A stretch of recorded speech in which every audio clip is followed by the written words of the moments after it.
a world where gods walk among mortals and dragons shape the very fabric of destiny, there exists a prophecy spoken in hushed whispers across two warring continents. It tells of a being split in twain, sundered across time itself, whose reunion will either herald salvation or annihilation. This is not a tale of simple heroes vanquishing evil, but rather a meditation on what it means to be human when divinity courses through your veins, and what happens when those who were meant to be gods are taught only the language of suffering. Our story begins in two places at once, as if the universe itself cannot decide which thread to pull first.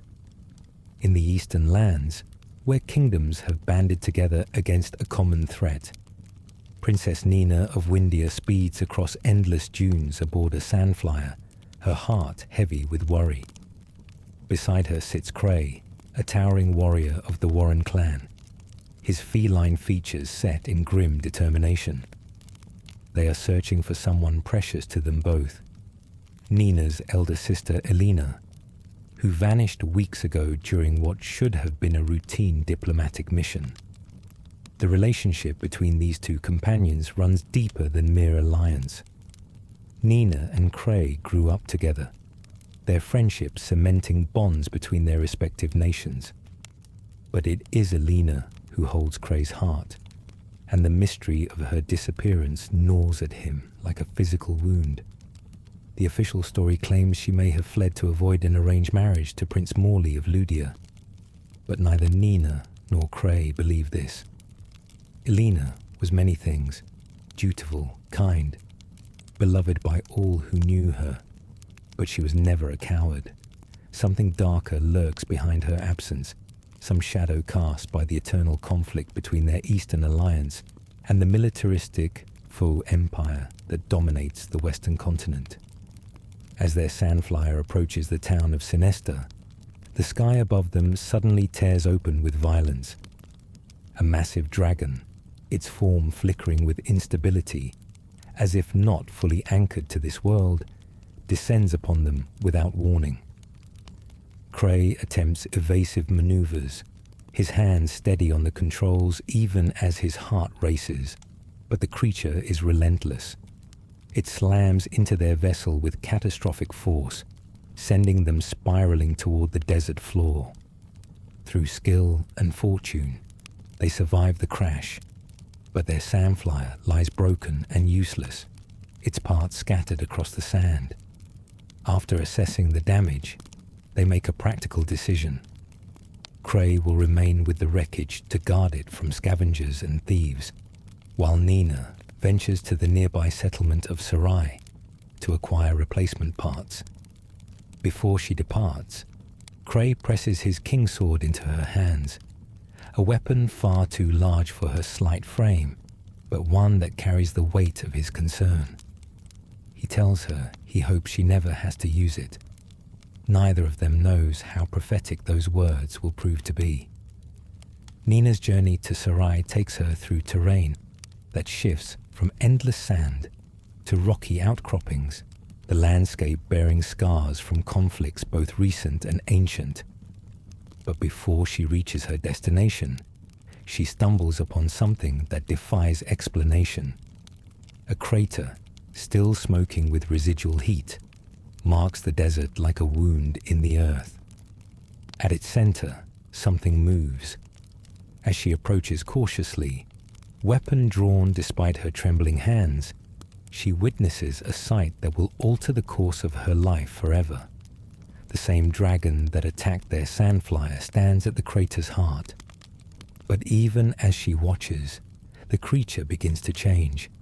Its form shifts and compresses, scales giving way to skin, wings folding into arms, until before her stands a young man, naked and disoriented, his spiky blonde hair seeming to defy gravity itself. He collapses to his knees, and when his eyes meet hers, they glow with an unnatural azure light, the mark of something not entirely human. This is Ryu, the other half of the Yorae Dragon, freshly summoned to this world by an imperfect ritual performed by the Fu Empire, manifesting in his uncontrolled dragon form before crashing to Earth and reverting to human shape. Nina's first instinct is fear, her hand tightening on the sword Cray entrusted to her. But as she looks into those confused, lost eyes, compassion overrides caution. The young man seems as bewildered by his situation as she is. When she asks who he is, he struggles to answer, his mouth forming words as if relearning the shape of language.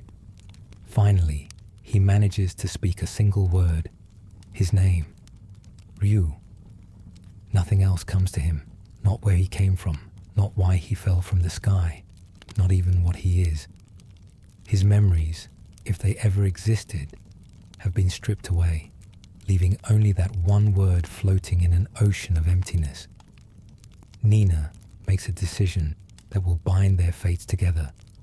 She offers him her cloak to preserve his modesty and proposes a bargain. She needs to find her sister. He needs to understand who and what he is. Perhaps their goals can intersect. Perhaps in helping her, he might stumble upon clues to his own identity. Ryu, having nothing else to cling to and nowhere else to go, accepts without hesitation. And so, an amnesia god and a worried princess begin their journey together, neither yet understanding the scope of the destiny that has ensnared them. Their path takes them through cliffs and valleys, terrain that would challenge even experienced travelers. Nina demonstrates an ability that surprises Ryu. When faced with a steep drop, she sprouts delicate wings from her back, a gift of her Windian heritage that allows her to glide safely to the ground. Ryu, lacking such advantages and unaware of her capability, leaps after her in a panic, plummeting face first into the earth below. Nina apologizes profusely for not warning him, touched by his instinctive desire to protect her despite knowing nothing about himself. That night, as they shelter in a cave and build a meager fire against the desert's bitter cold, they share what little they know with each other, two strangers bound by circumstance and growing trust. But across the world, in the western reaches of the Fu Empire, another awakening is taking place. Deep within a tomb that has stood for 6 centuries, sealed by magic and protected by guardians both physical and mystical, something stirs. The air itself seems to tremble as ancient seals break one by one, and from the darkness emerges a figure of terrible majesty. Fou-Lu, the first emperor, the god king who founded the empire that bears his name, opens his eyes for the first time in 600 years. He is beautiful and terrifying in equal measure, his features bearing the weight of divinity, his eyes burning with power that could shatter mountains. Fou-Lu is one of the endless, beings summoned from another world to serve as gods to the mortals who called them forth. But his summoning 600 years ago was flawed, incomplete, and the ritual that brought him to this world split his soul in two. The incomplete summoning forced him into a deep slumber, his body unable to stabilize without his other half.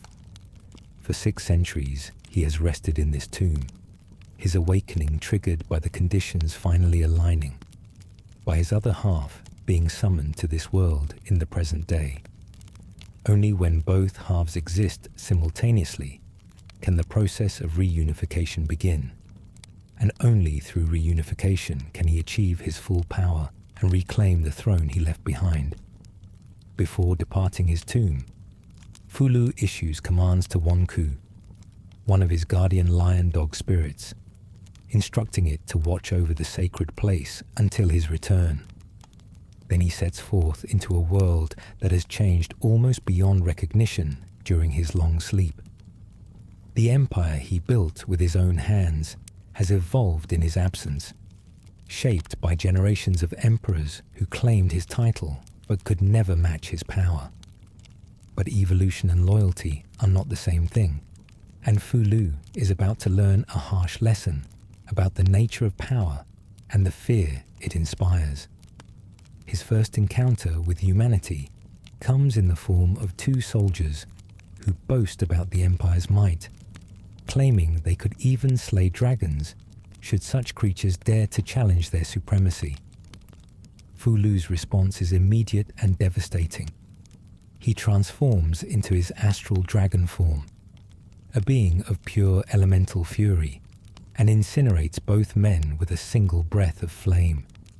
As he stands over their ashes, a cruel smile plays across his features. They claimed they could kill dragons. They were wrong. So very, very wrong. Ryu, sleeping peacefully in the cave alongside Nina, jerks awake with a gasp, his heart racing from what feels like a nightmare but carries the weight of something more. He cannot articulate what he felt, only that somewhere, something terrible and familiar has stirred.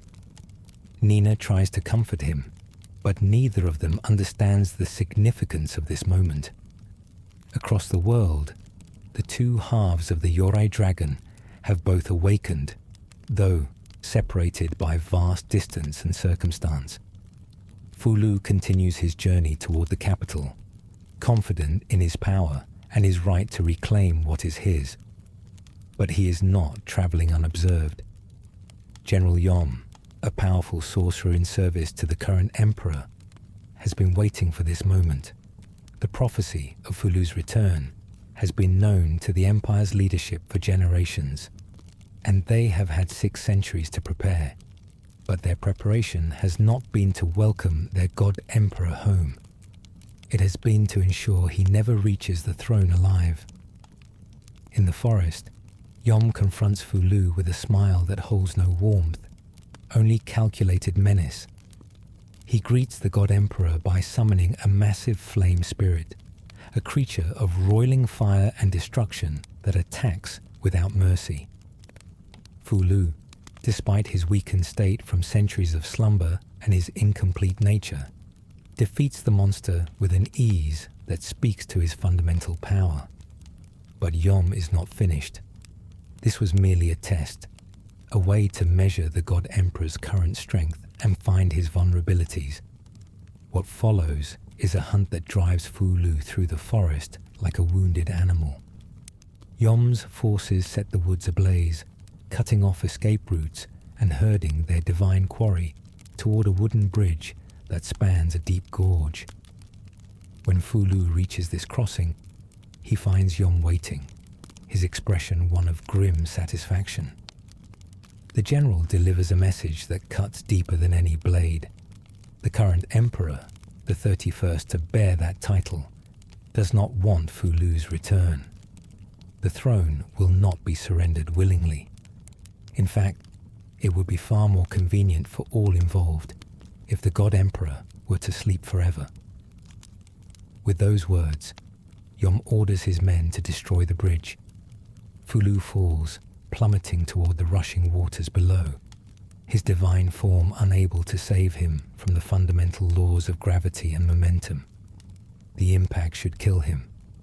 By all rights, this is where the story of the God Emperor should end. Dashed against rocks and swallowed by currents, his body never to be recovered. But the endless do not die so easily, and Fou-Lu's journey is far from finished. He awakens in a small cabin, his body battered but healing, tended by a man named Bunyan. This woodsman and hermit has pulled Fou-Lu from the river and nursed him back from the brink of death, asking nothing in return save perhaps company in his isolation. Bunyan does not recognize the God Emperor, seeing only an injured stranger in need of aid.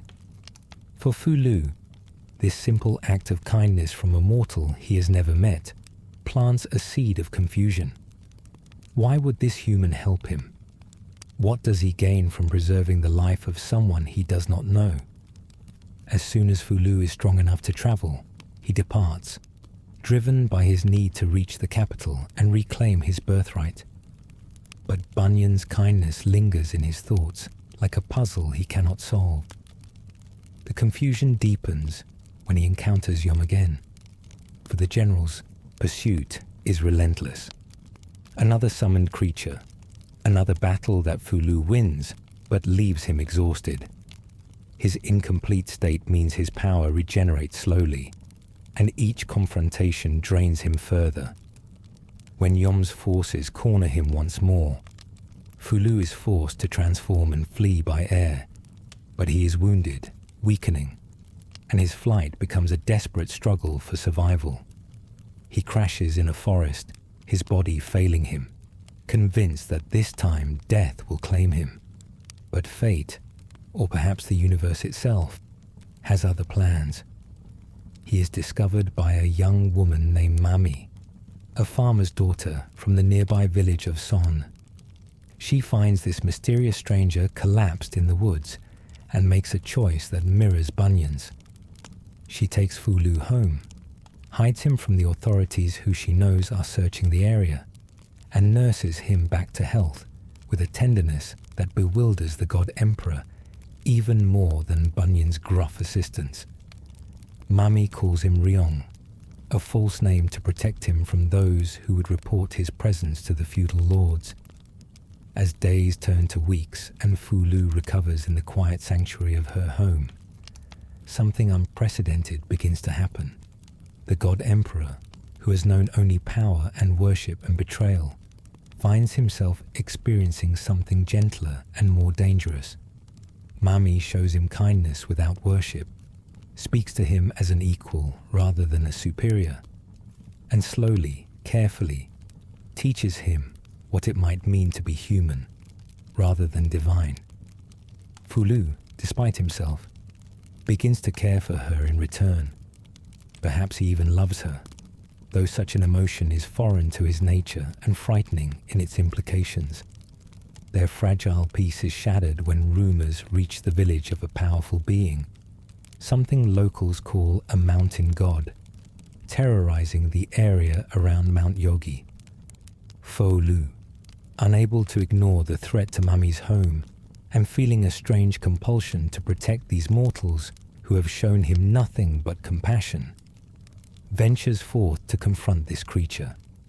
He discovers it is no god at all, merely a rock golem possessed by a malevolent spirit, and he destroys it with an ease that reminds him of what he truly is. But this display of power has consequences. When Fou-Lu returns to Son, he finds the village in chaos. The residents, terrified by the realization that the stranger Mami harbored could perform such feats, have reported him to the authorities. Imperial soldiers are everywhere, searching for the God Emperor their masters so desperately want dead.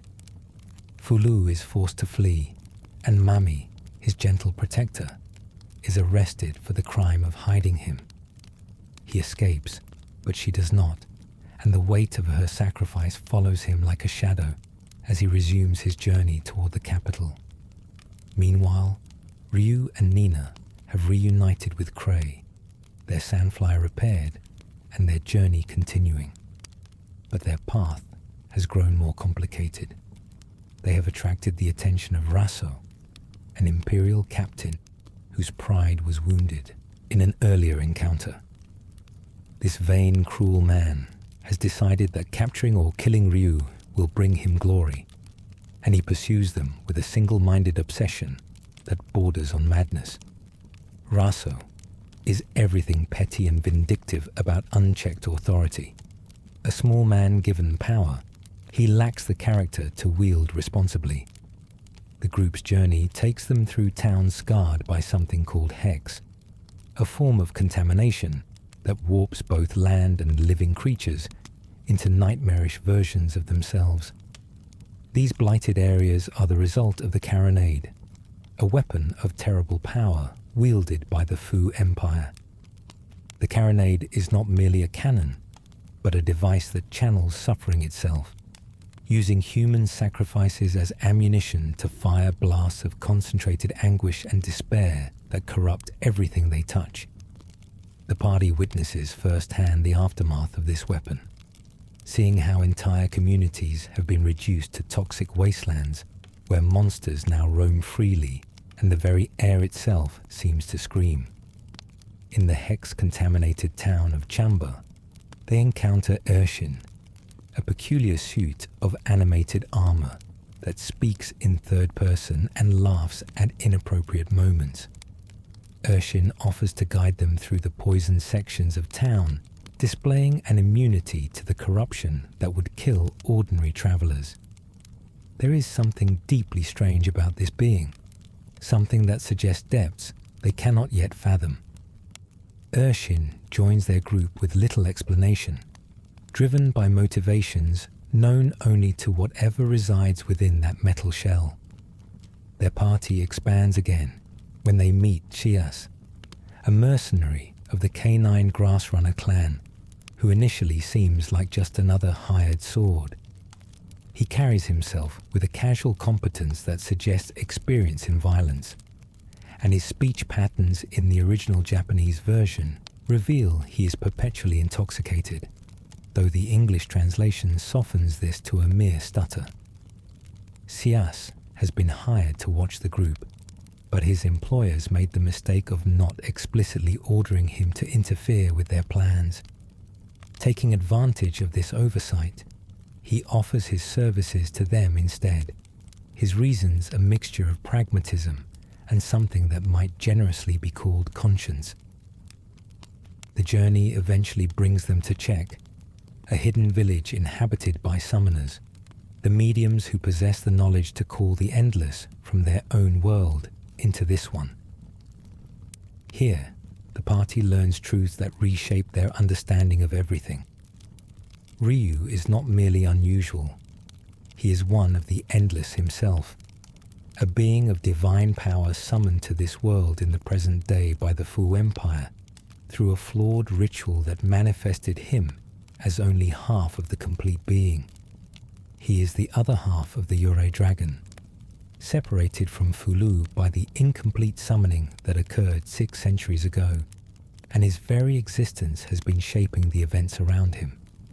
The Abbess of Czech explains the concept of an endless's influence on destiny, how their presence affects those who come near them. Ryu's companions have felt drawn to join him, their paths intersecting with his in ways that seem more than coincidental. Whether this represents literal fate or simply the natural gravity of powerful beings affecting those around them remains ambiguous, but the connection is undeniable. The revelation is interrupted by disaster. Raso has tracked them to Czech, and his obsession with Ryu has reached a fever pitch that obliterates any remaining restraint. He attacks the village directly, demanding that the summoners reveal Ryu's location and tell him the secrets of their evocation rituals. When Ershin attempts to defend the helpless villagers, Raso blasts the armor with magic, critically damaging it and leaving Ershin broken and unresponsive. The summoners who do not flee are captured and dragged to a nearby abandoned village. When Ryu and his companions return to find Czech in ruins and Ershin shattered, horror and rage war within them. The abbess, who managed to hide during the attack, tells them where Raso has taken the villagers. The party races to the abandoned village, fear and fury lending them desperate speed. What they find there will haunt them for the rest of their lives. Raso has not merely captured the villagers, he has tortured them methodically and sadistically, attempting to extract information about Ryu's whereabouts and nature. When torture failed to provide the answers he wanted, he simply killed them, one by one, until the abandoned village became a charnel house. Bodies lie scattered like broken dolls, innocent people whose only crime was showing kindness to strangers. Raso stands amid the carnage with a satisfied smile, having orchestrated this massacre purely to hurt Ryu, to prove his power over the dragon god who dared to scar his face. The Imperial captain summons another of his monstrous servants, a creature called Ait that carries an impenetrable shield. The battle is hopeless from the start. no matter what Ryu and his companions try. Their attacks bounce harmlessly off Ait's defenses. They fight with desperate courage, but are systematically beaten down, their bodies battered, their spirits breaking as they realize they cannot win. Raso watches with smug satisfaction, his revenge mere moments from completion. Then something breaks inside Ryu, the accumulated trauma of witnessing such senseless cruelty, of seeing innocent people slaughtered for the crime of existing near him, of feeling utterly powerless to protect those who have shown him nothing but kindness. It all becomes too much. His carefully maintained control shatters like glass, and something ancient and terrible surges forth from the depths of his being. Ryu transforms, but not into the relatively controlled aura form he has used before. This is something far more primal, far more destructive. The Kaiser Dragon emerges, a being of pure elemental fury that dwarfs everything around it. Ait's impenetrable shield means nothing to this force. The Kaiser's first breath attack obliterates the shield entirely. The second erases Ait from existence. And then, with Raso's target destroyed, the Berserk Dragon turns its attention to everything else. Raso dies screaming, crushed under power he never imagined could exist. The Imperial soldiers who accompanied him are swept away like leaves in a hurricane. The Kaiser Dragon, uncontrolled and driven only by rage, begins to level the entire area. Its attacks indiscriminate, its fury absolute. Ursula, another Imperial captain who arrived with soldiers to capture Ryu, can only watch in frozen horror as her troops are annihilated. The dragon's gaze turns toward her, and she knows death is coming. But then Nina does something that should be impossible. She runs toward the Kaiser Dragon, tears streaming down her face, and throws her arms around Ryu's transformed neck. She does not attack him or try to restrain him physically. She simply holds him and cries, her grief and love pouring out in words that make no logical sense, but carry emotional truth. She tells him she understands his pain, that she knows he never wanted this, that he is not the monster he appears to be in this moment. She reminds him of who he is beyond the rage and power, of the gentle person who fell from the sky and has been trying to find himself ever since. Slowly, impossibly, the Kaiser Dragon begins to calm. The fury that seemed unstoppable gradually ebbs, replaced by exhaustion and horror at what has been done. Ryu transforms back into his human form and collapses, unconscious, drained by the transformation and the emotions that triggered it. The party captures Ursula, but she is not their enemy, not really. She witnessed Raso's atrocities and was as disgusted by them as anyone. When the party explains their mission to reach the Western continent and find Nina's sister, Ursula reluctantly agrees to guide them. She witnessed Raso's atrocities and was as disgusted by them as anyone, and despite her orders to capture Ryu for the Empire's purposes, she recognizes that his power makes forcing him to do anything both morally wrong and practically suicidal. The massacre at the abandoned village marks a turning point for everyone. Ryu has seen the darkness within himself, the destructive potential he carries. Nina has proven herself as more than just a worried sister, revealing strength of spirit that can reach even a berserk god.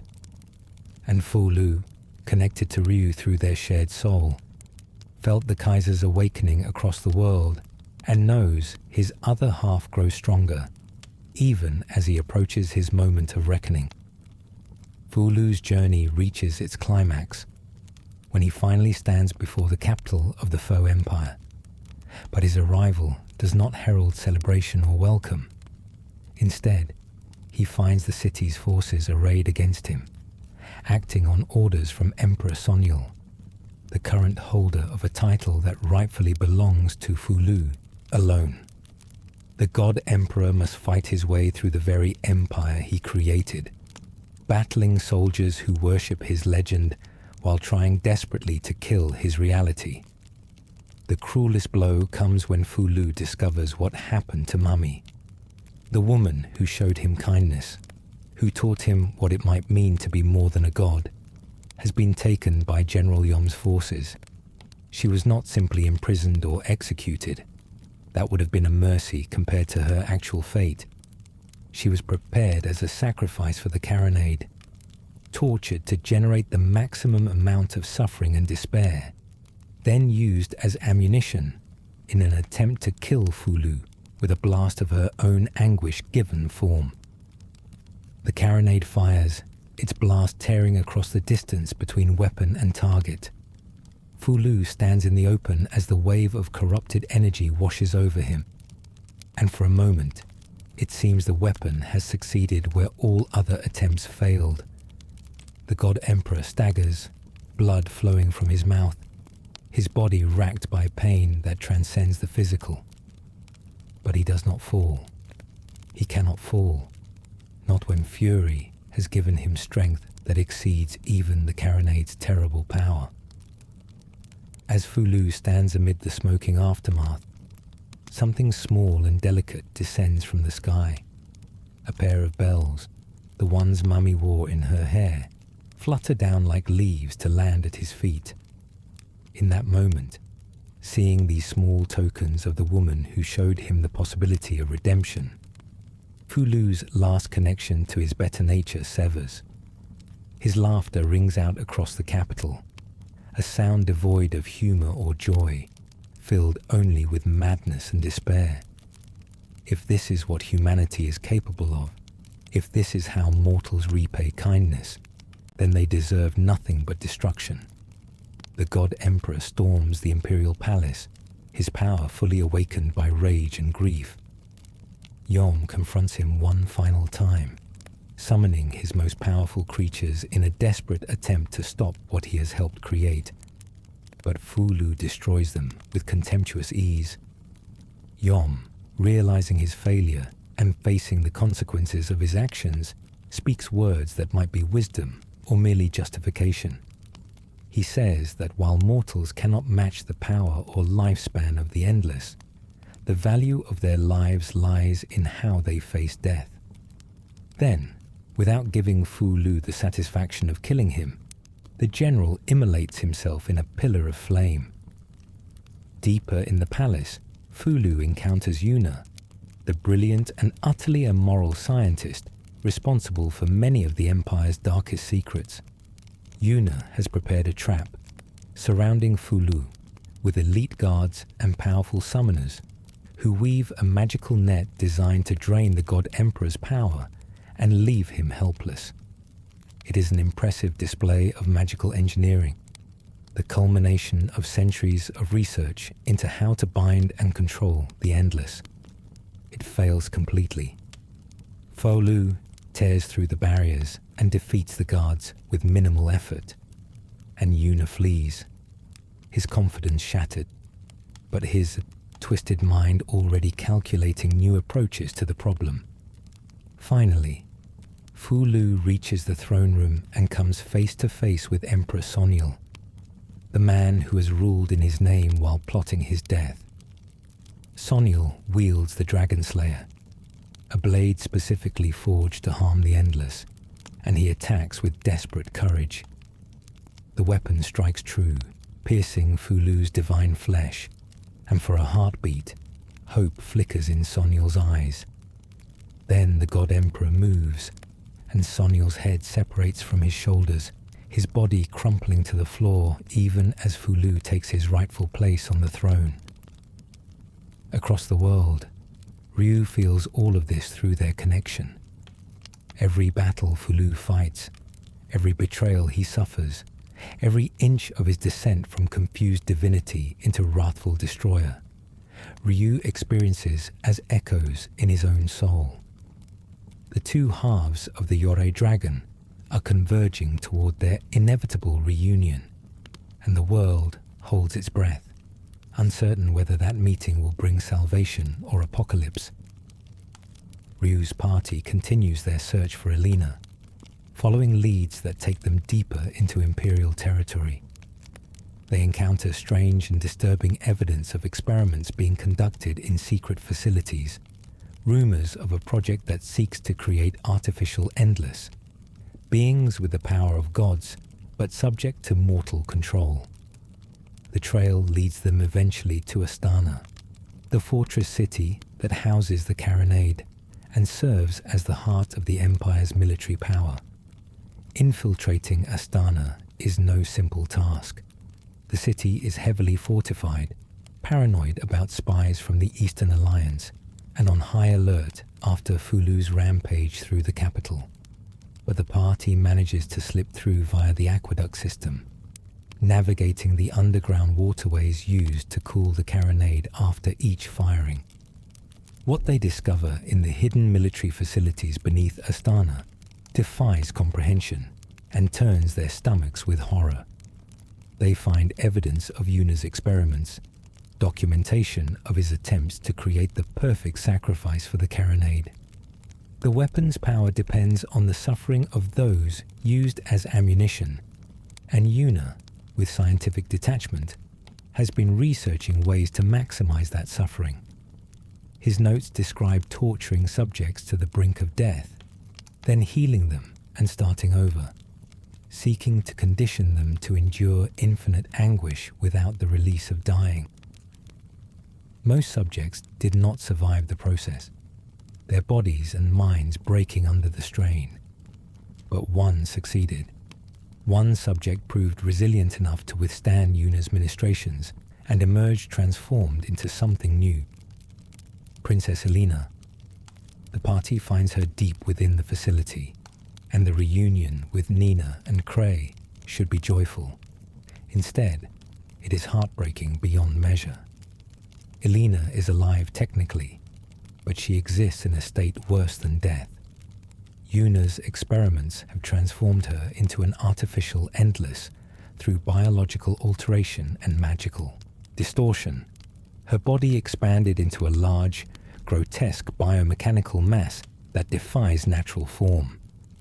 The transformation has rendered her effectively immortal, but also trapped her in a state of perpetual awareness without agency, unable to move or escape the chamber that contains her twisted form. Elena recognizes her visitors despite her transformed state. She speaks to them, her voice weak but her mind intact. She explains what Yuna did to her and why. He chose her specifically because she was beloved by so many people across both continents, a symbol of hope and peace in dark times. By using her as the Carronade's sacrifice, he could have created a weapon capable of devastating the entire Eastern Alliance, powered by the grief of millions who loved her.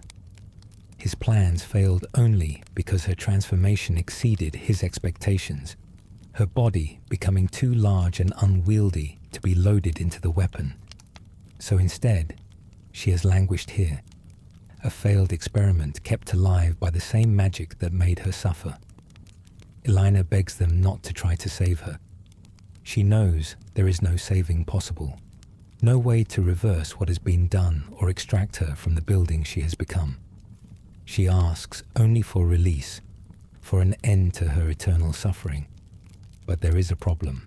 Her artificial immortality means conventional weapons cannot kill her. She has been made to endure the Carronade's torture forever, and that same resilience makes her nearly indestructible.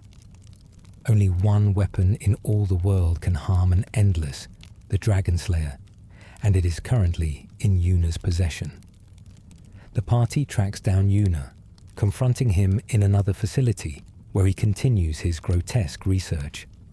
When they demand the Dragon Slayer, he responds with pride rather than shame, boasting about his success in creating an artificial endless and showing them documentation of his process as if they should be impressed by his achievement. Ryu attacks him in fury, forcing Yuna to flee and leave the Dragon Slayer behind.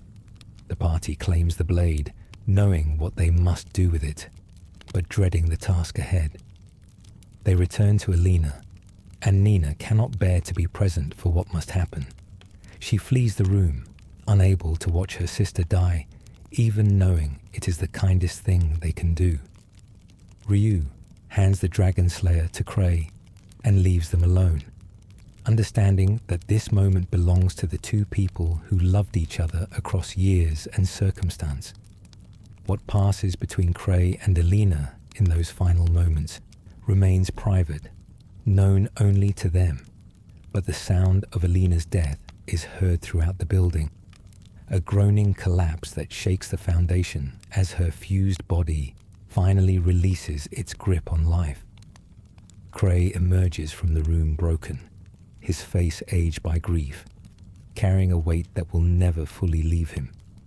He killed the woman he loved because she asked him to, because it was right, because there was no other choice.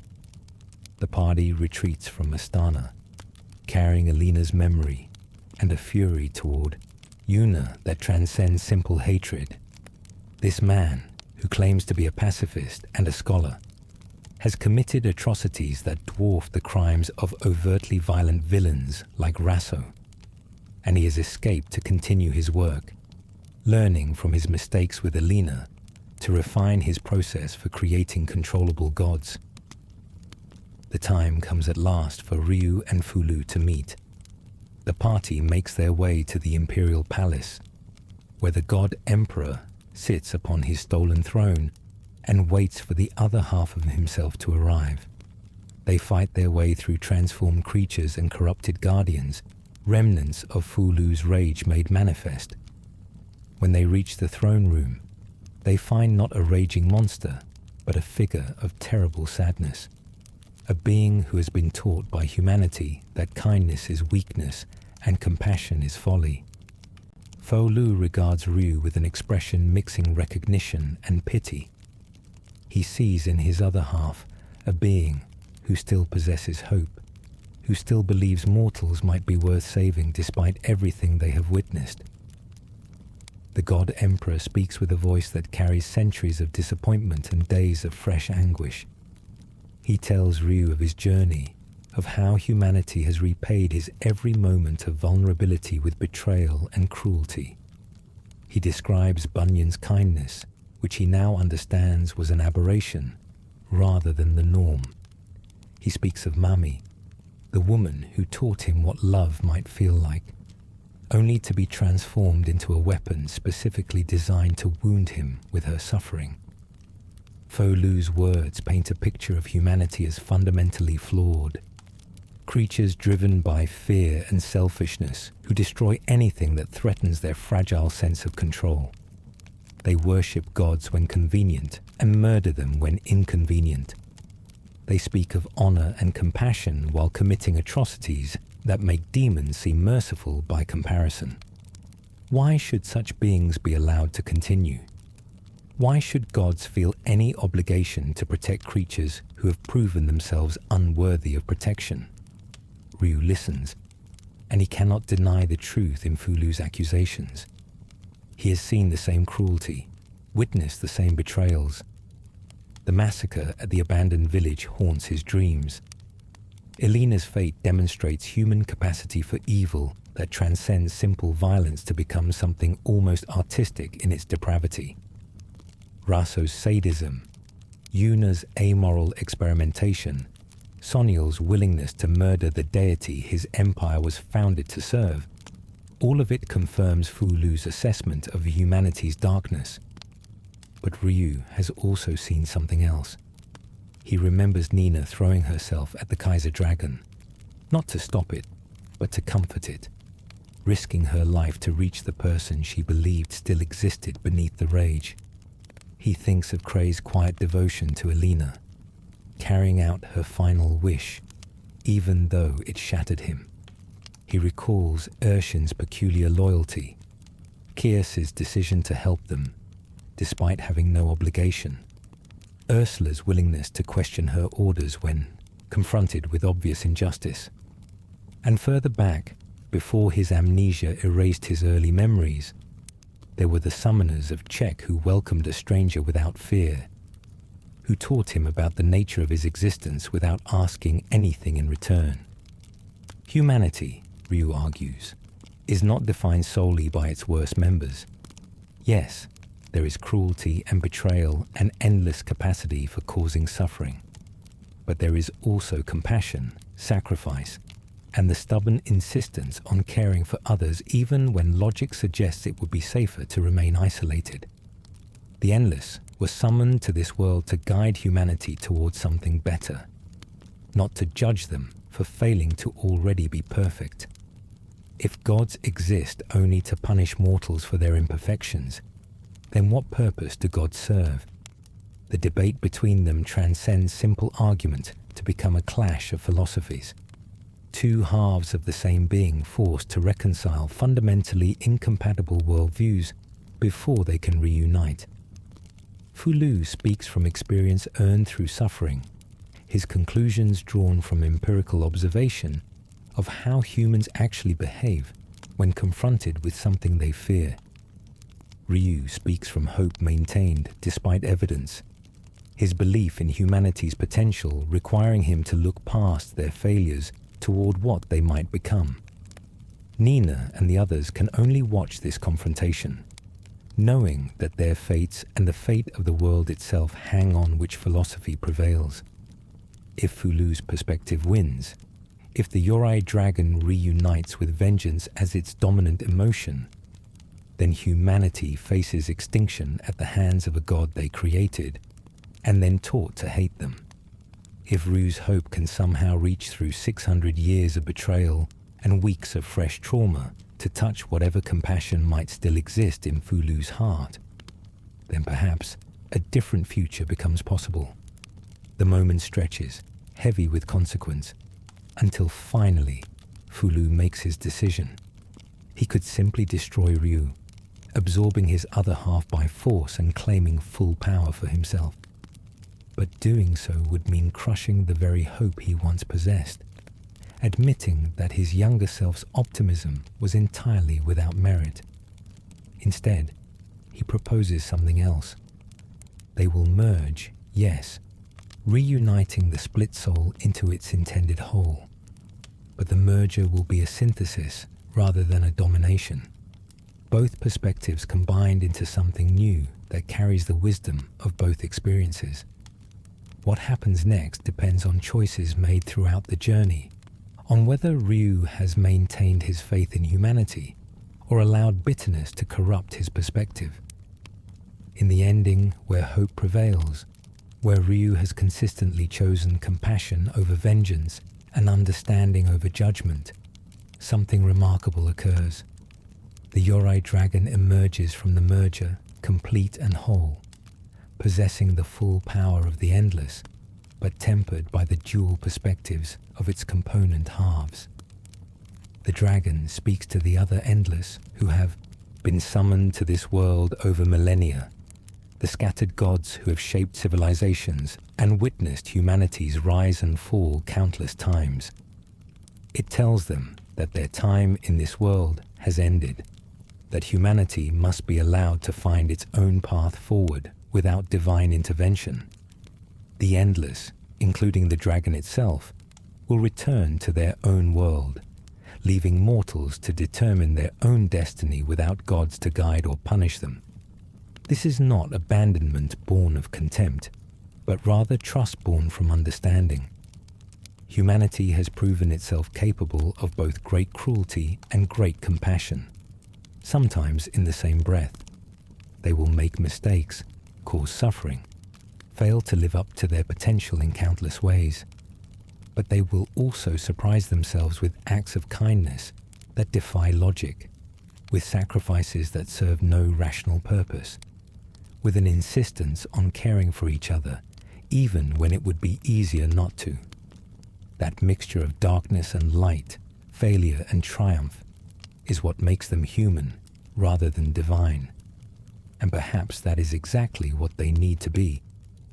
The Yorae Dragon uses its full power to undo the damage caused by the carronade, cleansing the hex contamination from the lands and healing the scars left by decades of warfare.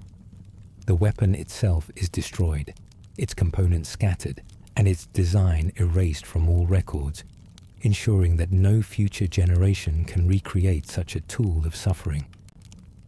Then, with its work complete, the dragon gathers the endless and opens a gate back to their original world, leading them through and sealing the passage behind them. Ryu awakens in the throne room, human once more, separated from Fou-Lu, but carrying memories of their time merged. The God Emperor is gone, returned to whatever realm the Endless call home, but his influence remains in the form of lessons learned and perspectives gained.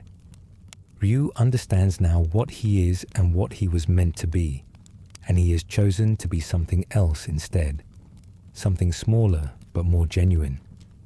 He is not a god. He is simply Ryu, a person with divine power who has decided to live as a mortal and face whatever consequences that choice brings. Nina embraces him, tears of relief streaming down her face. The others gather close, their expressions mixing joy and exhaustion and the bone-deep weariness that comes from surviving something that should have killed them. They have won, not through violence or superior power, but through stubbornness and compassion, and the refusal to accept that the worst of humanity defines all of humanity. The war between the Eastern Alliance and the Fu Empire begins to wind down, both sides too exhausted by recent events to continue fighting, and too horrified by what they learned about the Carronade to want to pursue total victory. In this ending, there is hope. Not certainty, not a promise that everything will be perfect, but genuine hope that humanity might learn from its mistakes and build something better. The Endless are gone, but their departure is a gift rather than a punishment, an acknowledgement that mortals deserve the chance to grow without divine supervision.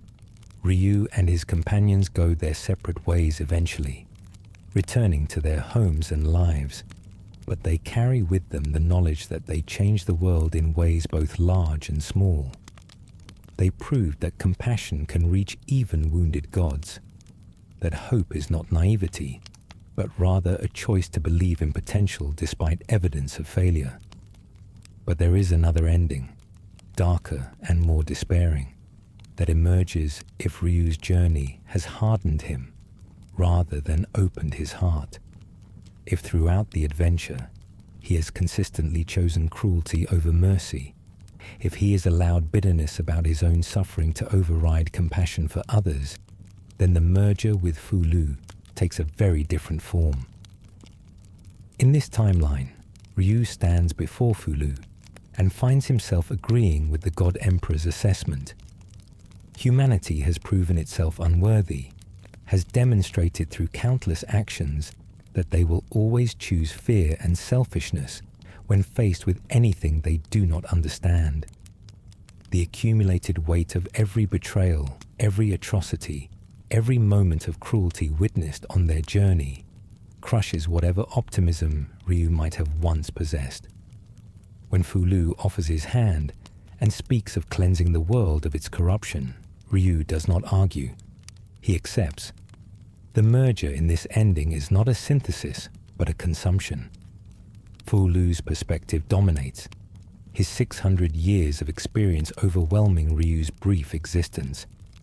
What emerges is the Yorae Dragon at full power, united in purpose and singular in vision. Humanity has had its chance. Humanity has failed. Now comes judgment. The dragon does not simply destroy civilization in a fit of rage.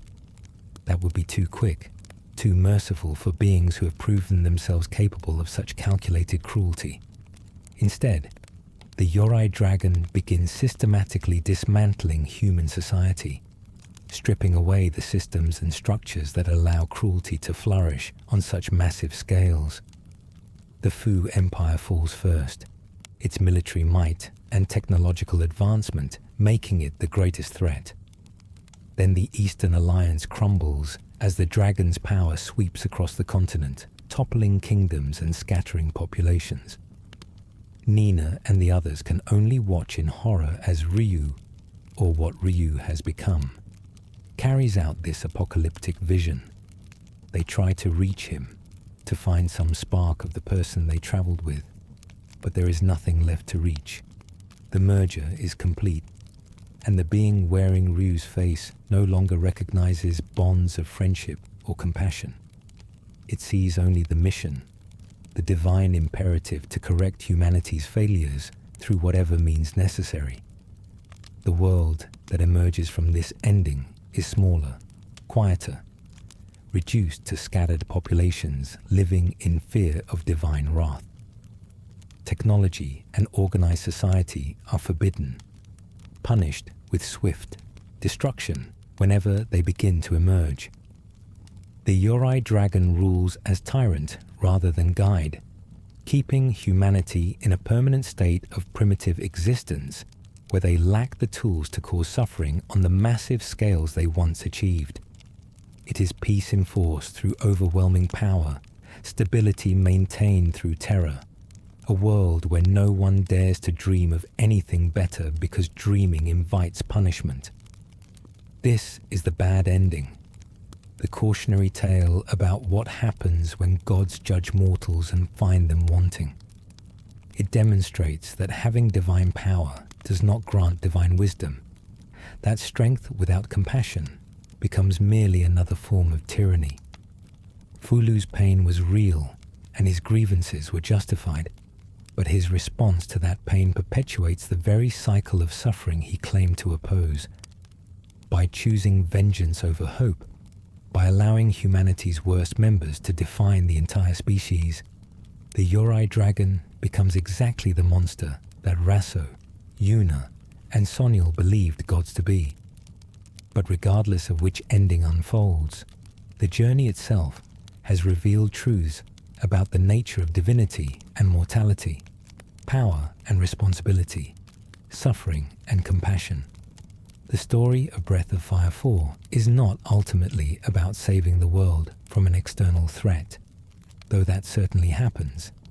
It is about the internal struggle between despair and hope, between judging beings by their worst actions and believing in their capacity for growth. The game's structure, alternating between Ryu's perspective and Fou-Lu's journey, creates a narrative that forces players to understand both sides of this philosophical debate. When controlling Ryu, we see humanity through the eyes of someone learning about the world fresh, without preconceptions or accumulated resentment. Every act of kindness feels significant, every friendship carries weight, and the cruelties encountered shock precisely because they contrast with the genuine goodness also observed. When controlling Fou-Lu, we experience a very different journey. Every human interaction is tainted by betrayal or ends in suffering. The few genuinely kind people he meets, Bunyan and Mami, exist as brief lights in overwhelming darkness, and even they are eventually taken from him by the Empire's cruelty. By forcing players to walk both paths, the game makes it impossible to simply dismiss Fou-Lu as an evil villain. He is a wounded being whose rage stems from legitimate grievances, whose desire to destroy humanity is the logical endpoint of the lessons he has been taught. The supporting cast enriches this central narrative with their own struggles and perspectives. Nina begins the story as a worried sister motivated by love, and through the journey, she evolves into someone capable of facing down a berserk god with nothing but compassion and determination. Her wings, initially presented as merely a convenient travel mechanic, become symbolic of her ability to rise above circumstances and maintain hope even when gravity should drag her down. Cray embodies the cost of doing what is right, when right action requires destroying what you love most. His mercy killing of Alina is presented not as heroism, but as tragedy, a necessary evil that scars him permanently. The game does not glorify his choice or suggest he should feel good about it. Instead, It acknowledges that sometimes there are no good options, only varying degrees of pain, and choosing the least harmful path still leaves wounds that never fully heal. Ershin provides comic relief throughout much of the adventure. The animated armor's third-person speech patterns and inappropriate laughter creating moments of levity amid darkness. But beneath the humor lies something profound. Ershin serves as a vessel for Deis, one of the Endless who inhabits the armor after losing her original body. Her willingness to help mortals despite her own constrained existence, her persistence in maintaining humor and personality despite the limitations of her current form, demonstrates resilience that speaks to the complexity of the Endless themselves. Scias represents the morally flexible character who nonetheless possesses a code of sorts. He works for whoever pays him, takes orders from the Empire when it suits him, and generally approaches life with the detached pragmatism of someone who has learned not to invest too deeply in causes or loyalties. Yet when forced to choose between following orders that would harm innocents and doing what his conscience suggests is right, he chooses the latter. His character arc suggests that even those who claim to be motivated purely by self-interest often possess hidden depths of morality they would rather not acknowledge. Ursula's journey from enemy to ally illustrates how systems shape individual morality. She begins as an imperial captain, loyal to her nation and willing to capture Ryu on orders from her superiors. But witnessing Rasso's atrocities and her own near death at the Kaiser Dragon's claws forces her to reconsider her assumptions. She recognizes that following orders does not absolve one of responsibility for the consequences of those orders, and she makes the difficult choice to help Ryu despite knowing it amounts to treason. Her presence in the party serves as constant reminder that enemies are often simply people serving a different flag, and that redemption is possible even for those who have worked for unjust causes. The villains of the piece operate on multiple levels of evil, each representing different forms of corruption and cruelty. Rasso is petty evil incarnate, a small man whose limited power goes immediately to his head. He kills not for ideology or even practical benefit, but simply because his pride was wounded and he can. His willingness to massacre an entire village to hurt Ryu demonstrates how mundane cruelty can escalate to monstrous proportions when unchecked authority meets damaged ego. Yuna represents something more insidious, the evil of detachment and intellectual curiosity divorced from ethical consideration. He does not hate the people he experiments on, does not torture them out of sadistic pleasure. He simply does not recognize them as beings deserving of moral consideration once they become subjects in his research. His crimes are committed with scientific precision, documented thoroughly, and justified through appeals to the greater good and advancement of knowledge. He is the banality of evil wearing a laboratory coat, and in many ways he is more disturbing than obviously sadistic characters like Rasso, precisely because his cruelty is so rationalized. General Yom occupies a middle ground, a man who commits terrible acts in service of what he believes is necessary pragmatism. He hunts Fou-Lu not out of personal animosity, but because he genuinely believes the God Emperor's return threatens the stability of the Empire. His use of the carronade and his orchestration of Mami's transformation into ammunition are acts he clearly struggles with, but his commitment to protecting his nation overrides his personal discomfort.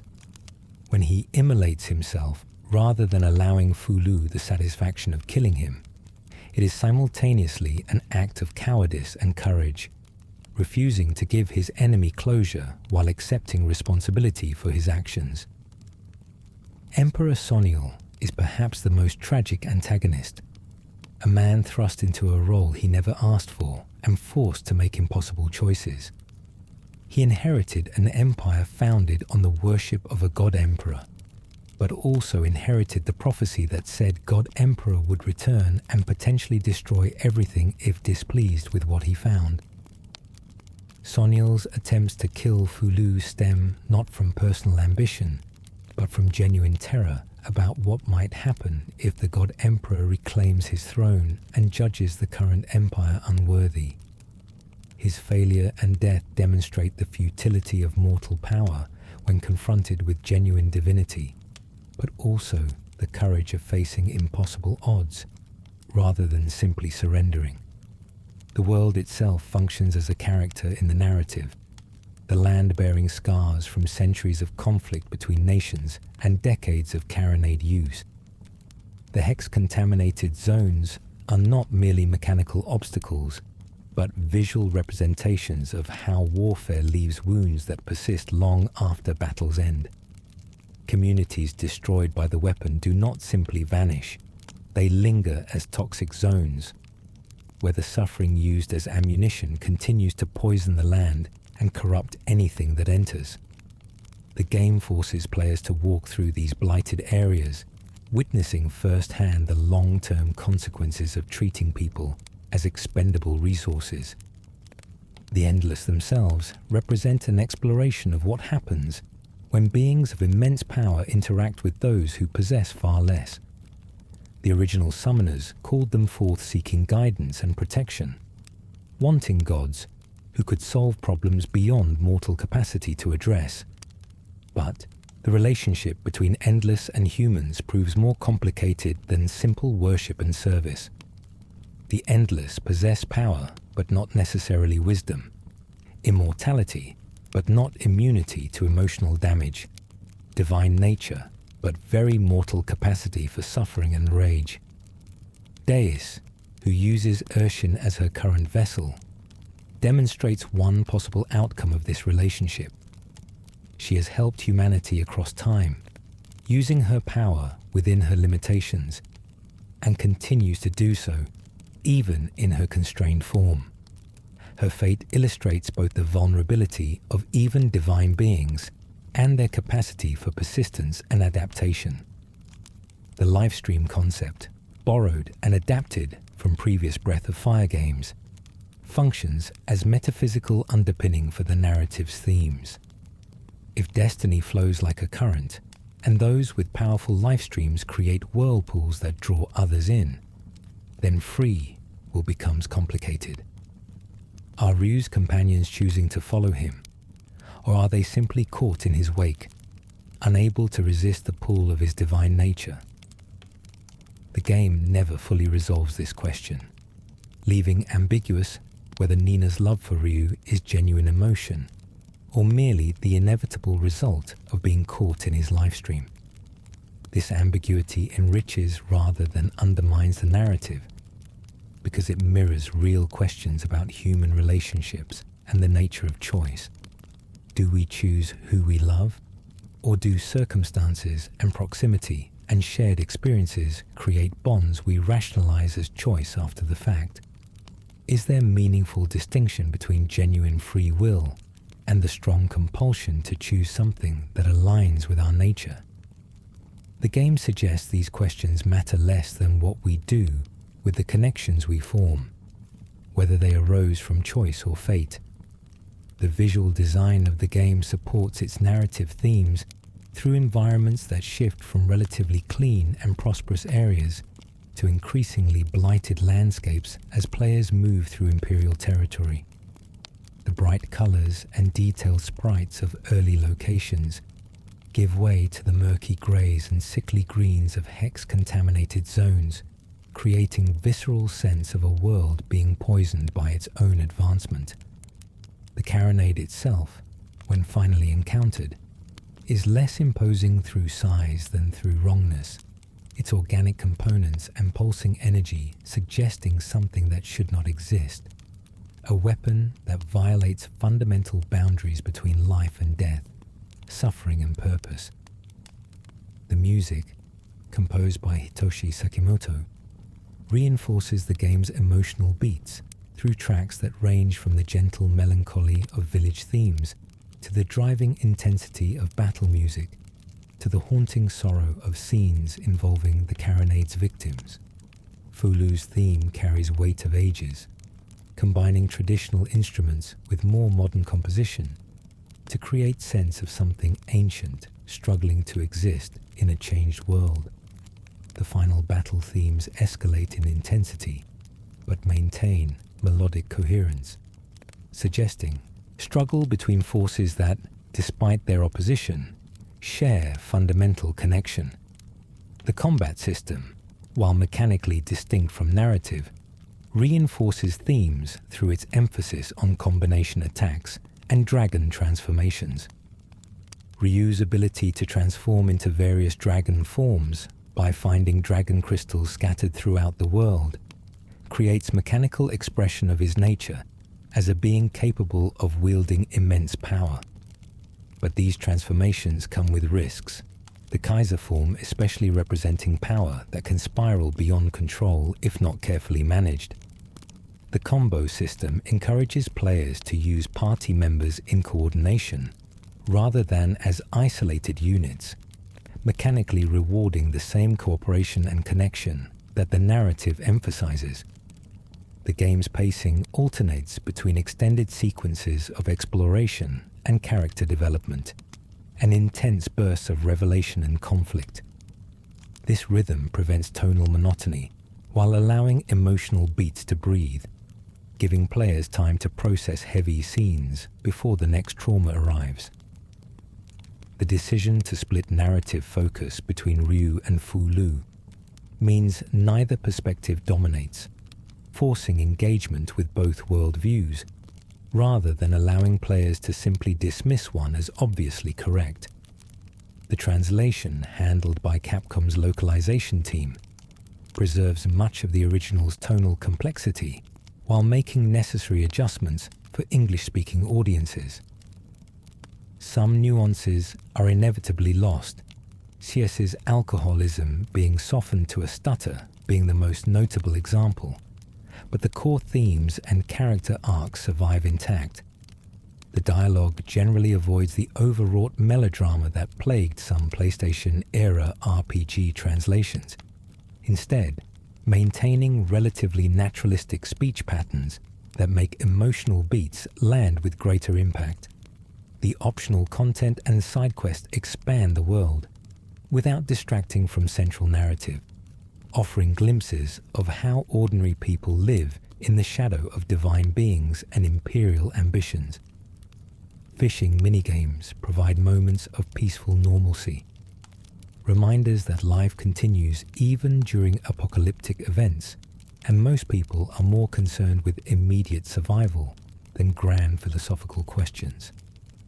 The Fairy Village questline explores themes of prejudice and how fear of the other leads to conflict, while the masters who teach new skills represent continuation of knowledge and tradition despite political upheaval.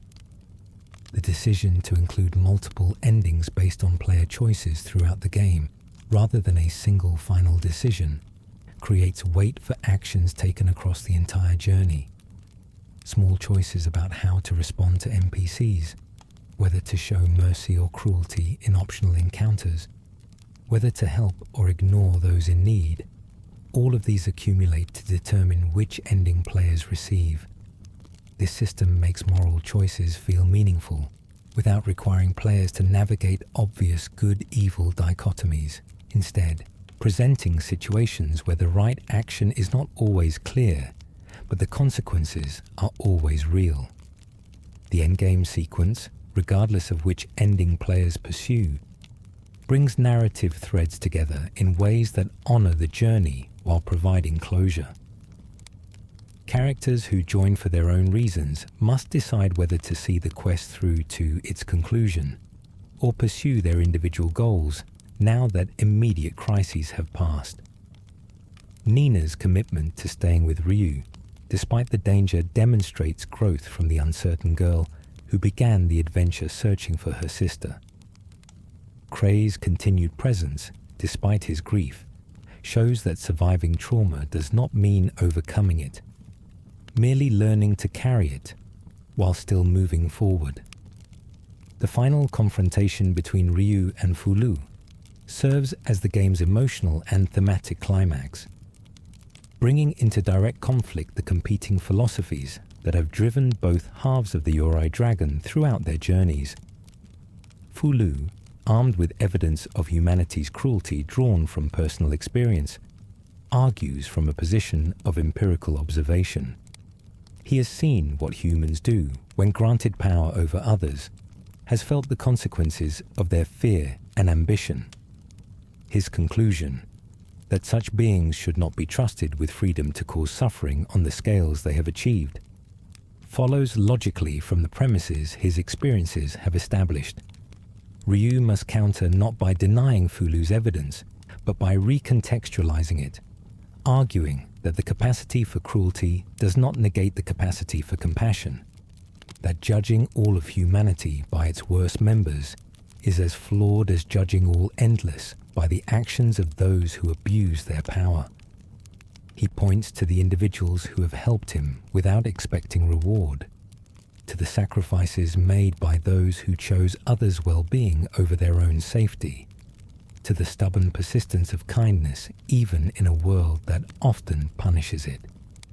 His argument is not that humanity is good, but that they deserve the chance to become better, that growth requires risk and occasional failure. The philosophical debate matters because both positions contain truth. Both perspectives are drawn from legitimate experiences, and neither can simply dismiss the other as obviously wrong. The game trusts its audience to engage with this complexity, rather than providing easy answers or reducing the conflict to simple good versus evil. Fou-Lu is not wrong to feel betrayed and angry. Ryu is not naive to maintain hope despite evidence. The tension between these positions creates the story's power, forcing consideration of questions that resist simple resolution. The aftermath of the final choice, regardless of which path is taken, reshapes the world in fundamental ways. In the good ending, the departure of the endless marks a transition point in human development, the moment when they must learn to exist without divine supervision or intervention.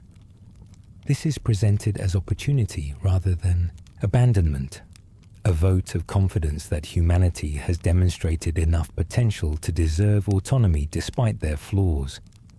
The healing of the land and destruction of the Carronade represents literal cleanup of past mistakes, giving future generations a chance to build something better on ground no longer poisoned by accumulated suffering.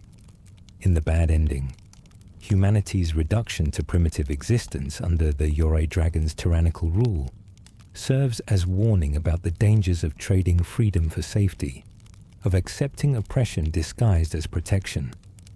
The dragon's enforcement of peace through overwhelming power creates stability, but eliminates the possibility of growth, keeping humanity in permanent childhood where they can be controlled but never truly mature. It is a vision of divine guidance taken to its darkest extreme, where the shepherd's protection becomes indistinguishable from the jailer's control. Both endings acknowledge that the story's central questions, whether humanity deserves trust, whether God should intervene in mortal affairs, whether power obligates its wielders to use it for others' benefit, these questions do not admit simple yes or no answers. Context matters, individuals matter, and broad generalizations about entire species inevitably fail to capture the complexity of lived experience. The game's willingness to present this nuance while still telling an emotionally engaging story demonstrates a sophistication that elevates it beyond simple power fantasy or morality tale. The legacy of Breath of Fire 4 rests not just in its gameplay innovations or visual design, but in its narrative ambition, its willingness to explore difficult themes without flinching from their implications. It tells a story about gods and mortals, but grounds that fantastical premise in recognizable human emotions and dilemmas. The questions it raises about power and responsibility, about judgment and compassion, about whether beings deserve second chances after committing terrible acts, these resonate beyond the specific context of its fantasy world. The game also represents a high point for its series, a culmination of storytelling techniques and thematic concerns developed across previous entries, but executed with greater coherence and emotional impact. While later games would continue the franchise, none would quite capture the same balance of personal drama and philosophical exploration, of intimate character studies and world-spanning consequences. Breath of Fire. 4 stands as a complete statement, a story that knows what it wants to say and possesses the confidence to trust its audience will engage you with complexity, rather than demanding simplified narratives. For players who experienced the game during its original release, it offered something rare in the RPG landscape of its era. A story that treated its audience as adults capable of wrestling with moral ambiguity and philosophical questions. The late 90s and early 2000s saw many RPGs exploring darker themes and more complex narratives, but few did so with the thematic coherence and emotional honesty that Breath of Fire 4 achieved. It did not need to rely on shocking twists or graphic content to create impact, instead earning its emotional beats through careful character development and willingness to follow its premise to uncomfortable conclusions. The relationship between Ryu and Fou-Lu, 2 halves of a sundered whole, serves as a metaphor for internal conflict and the struggle between competing impulses within a single consciousness. We all contain multitudes, harbor contradictory desires and philosophies that war within us when faced with difficult choices. The external manifestation of this internal struggle, literalized through the split soul of the Yorae Dragon, makes visible and tangible something typically felt only as abstract psychological conflict. By giving both sides equal narrative weight and forcing players to inhabit both perspectives, the game creates empathy for positions we might otherwise dismiss as simply wrong. The supporting cast's integration into this central narrative prevents them from feeling like mere accessories to Ryu's journey. Each character possesses their own arc that intersects with, but does not depend entirely upon the main plot. Nina's growth from dependent younger sister to someone capable of calming a berserk god represents her own journey towards self-actualization. Cray's arc involves learning that love sometimes means making choices that destroy you to spare the beloved further suffering. Ershin's imprisonment and persistence model resilience in the face of seemingly eternal captivity. Each character's story enriches the whole while maintaining its own internal coherence. The world building extends beyond the immediate needs of the plot to create a sense of place and history that makes the setting feel lived in, rather than merely a backdrop for action. The political tensions between the Eastern Alliance and Foe Empire, rooted in centuries of conflict and competing ideologies, provide context for character motivations without requiring extensive exposition dumps. The scattered references to previous Endless and their interactions with humanity hint at a longer history that predates the current crisis, suggesting the events of the game are merely the latest chapter in an ongoing relationship between mortal and divine. The hex contamination, while functioning mechanically as hazardous terrain requiring specific equipment to traverse safely, carries symbolic weight as physical manifestation of how weaponized suffering leaves lasting scars on the landscape and people who survive its use. These blighted zones cannot be simply cleaned up or ignored. They must be navigated carefully, and their presence serves as constant reminder of the carronade's true cost. The decision to eventually heal these areas in the good ending represents literal restoration, but also metaphorical acknowledgement that past wounds, while permanent in memory, need not define all future possibilities. The game's approach to religion and worship subverts typical RPG narratives about gods and their relationships to mortals. The endless are not unknowable cosmic forces or distant creators observing from afar. They are beings of immense power but recognizable emotion, capable of being hurt and confused and driven to desperation by the same forces that affect mortals. The summoners who call them forth are not evil cultists but people seeking protection and guidance from beings they believe possess wisdom, commensurate with their power. The tragedy lies not in the initial relationship, but in how it sours over time, how worship gives way to fear and gratitude, transforms into resentment.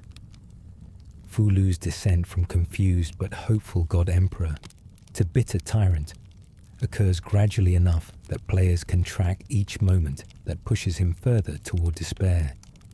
Yom's initial betrayal plants seeds of doubt about human trustworthiness. Bunyan's kindness offers brief hope that mortals might be worth protecting.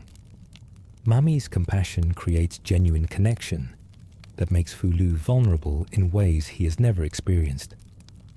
Then, her transformation into carronade ammunition shatters that vulnerability and teaches him the cruelest lesson, that caring for mortals gives them weapons to use against you.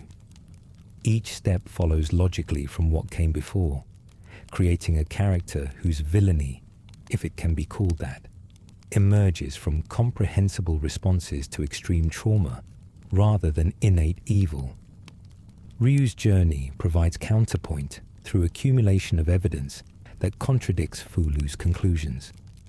For every atrocity witnessed, there are moments of kindness that resist easy dismissal. For every Raso or Yuna, demonstrating human capacity for cruelty, there are multiple characters offering help without expectation of reward. The balance is not equal. The bad often seems to outweigh the good in raw impact, but the persistence of compassion despite overwhelming odds suggests something resilient about the better angels of human nature. Ryu's ability to maintain hope is not blindness to humanity's flaws, but conscious choice to focus on their potential rather than their failures. The ending's power derives from bringing these competing perspectives into direct confrontation, when neither can simply overpower the other through force. Fou-Lu possesses greater experience and evidence supporting his worldview, but Ryu has the advantage of not being blinded by accumulated bitterness. The outcome depends not on who is objectively correct. Both have valid points drawn from legitimate experiences, but on which philosophical framework proves more persuasive in the specific context of their merger. It is an argument that could go either way, and the game's willingness to provide both good and bad endings acknowledges this ambiguity rather than insisting on single, canonical outcome. The emotional impact of scenes like Alina's death and Mami's sacrifice to the carronade comes not from shock value, but from careful setup that makes players care about these characters before destroying them. Alina is established through Nina's desperate search and Cray's obvious devotion long before we meet her transformed state, making the revelation of her fate devastating rather than merely surprising. Mami's gentle kindness and the domestic peace she offers Fou-Lu makes her transformation into ammunition feel like profound violation, the ultimate betrayal of trust and corruption of something pure. These moments of trauma are not gratuitous, but serve specific narrative purposes, demonstrating concretely the consequences of the carronade's existence and the depths of cruelty humanity can achieve when technology and moral vacancy intersect. They also provide the evidence Fou-Lu uses to justify his conclusions about humanity, making his philosophy comprehensible even if players ultimately reject it. The game trusts that showing rather than merely telling will create more lasting impact, and that trust is rewarded by scenes that linger in memory long after completion. The technical execution, while sometimes limited by PlayStation hardware constraints, generally serves the story well. The character sprites are expressive enough to convey emotion during key scenes. The environment's detailed enough to create atmosphere without overwhelming the screen. Loading times between areas are reasonable, and the encounter rate, while occasionally frustrating during backtracking, avoids the excessive frequency that plagued some contemporary RPGs. The user interface is clean and functional, presenting information clearly without unnecessary complexity. The game's length, typically requiring 40 to 50 hours for first completion, provides sufficient time to develop characters and themes without padding the runtime with excessive grinding or filler content. The pacing occasionally stumbles during extended dungeon sequences, but these are balanced by quieter moments of character interaction and story development. The decision to split focus between Ryu and Fou-Lu's perspectives means neither path feels excessive in isolation, and the alternation between viewpoints maintains freshness that might be lost in a more linear structure. The fishing minigame, while seemingly frivolous, provides thematic reinforcement through its emphasis on patience and reading subtle environmental cues. Success requires observation and timing rather than raw power, a gentle reminder that not all problems yield to direct force. The masters scattered throughout the world who teach new skills represent transmission of knowledge across generations. The way wisdom persists even when individual lives end.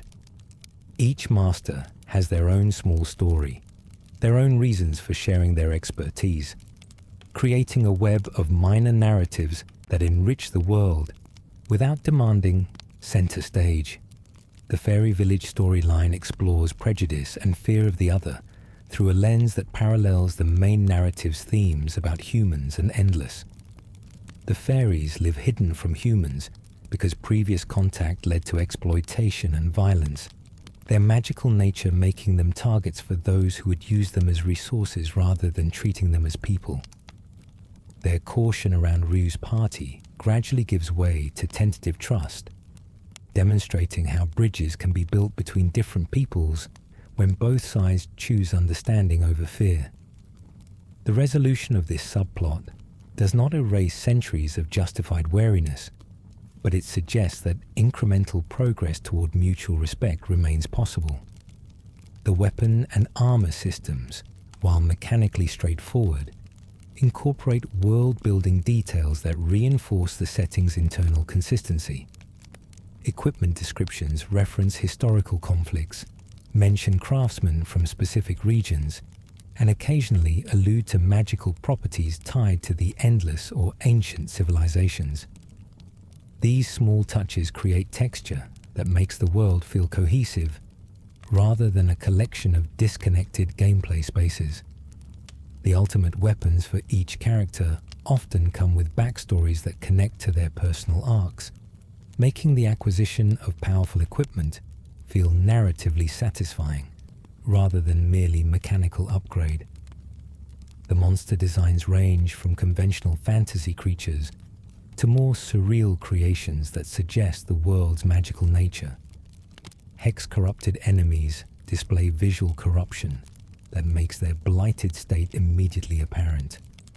Twisted versions of ordinary animals and people transformed by exposure to weaponized suffering. The boss designs tend toward the spectacular, massive creatures or powerful warriors that test party coordination and tactical thinking. The final bosses, encountered during the confrontation with Fou-Lu, escalate in both mechanical complexity and visual splendor, creating a sense of rising stakes appropriate to the narrative climax. The game's approach to death and resurrection through the fairy system provides mechanical convenience while maintaining thematic consistency. Fairies in this world possess restorative magic tied to natural life force, making them logical candidates for reviving fallen party members. Their presence at save points scattered throughout the world creates the impression of a support network, beings who help travelers not for profit, but from genuine desire to preserve life. This small detail reinforces the narrative's argument that kindness and mutual aid persist even in a world marked by conflict and cruelty. The camp system, allowing characters to rest and recover between towns, provides opportunities for optional dialogue that fleshes out relationships and backstories. Characters comment on recent events, share observations about their surroundings, and occasionally open up about their past in ways that deepen understanding of their motivations. These conversations are entirely optional. Players can skip them entirely without missing essential plot points. But engaging with them rewards curiosity with character development that makes the party feel like a genuine group of individuals rather than merely mechanical units. Nina's relationship with her sister Elena, established through flashback sequences and dialogue before Elena's appearance as a character, creates emotional investment in their reunion that makes the subsequent tragedy hit harder. The flashbacks show a loving relationship between siblings, Elena's protective nature, and Nina's admiration, creating a bond that feels genuine, rather than merely asserted. When Nina finally finds Elena transformed into something unrecognizable, the contrast between memory and reality amplifies the horror of what Yuna has done. The fact that Elena remains mentally intact despite her physical transformation makes it worse rather than better, preserving her awareness of her own degradation. Cray's love for Elena is established through action rather than extensive declaration. His determination to search for her regardless of personal cost speaking louder than any romantic speech could. His reaction to her fate, the hollow emptiness that overtakes him after fulfilling her final request, demonstrates grief that goes beyond words. The game wisely does not attempt to provide closure or healing for this trauma, instead acknowledging that some wounds remain open indefinitely, and the best one can do is learn to carry them while still moving forward. The revelation about Ryu's nature as half of the Yorae Dragon reframes earlier events in new light, encouraging reflection on the path that brought them all together.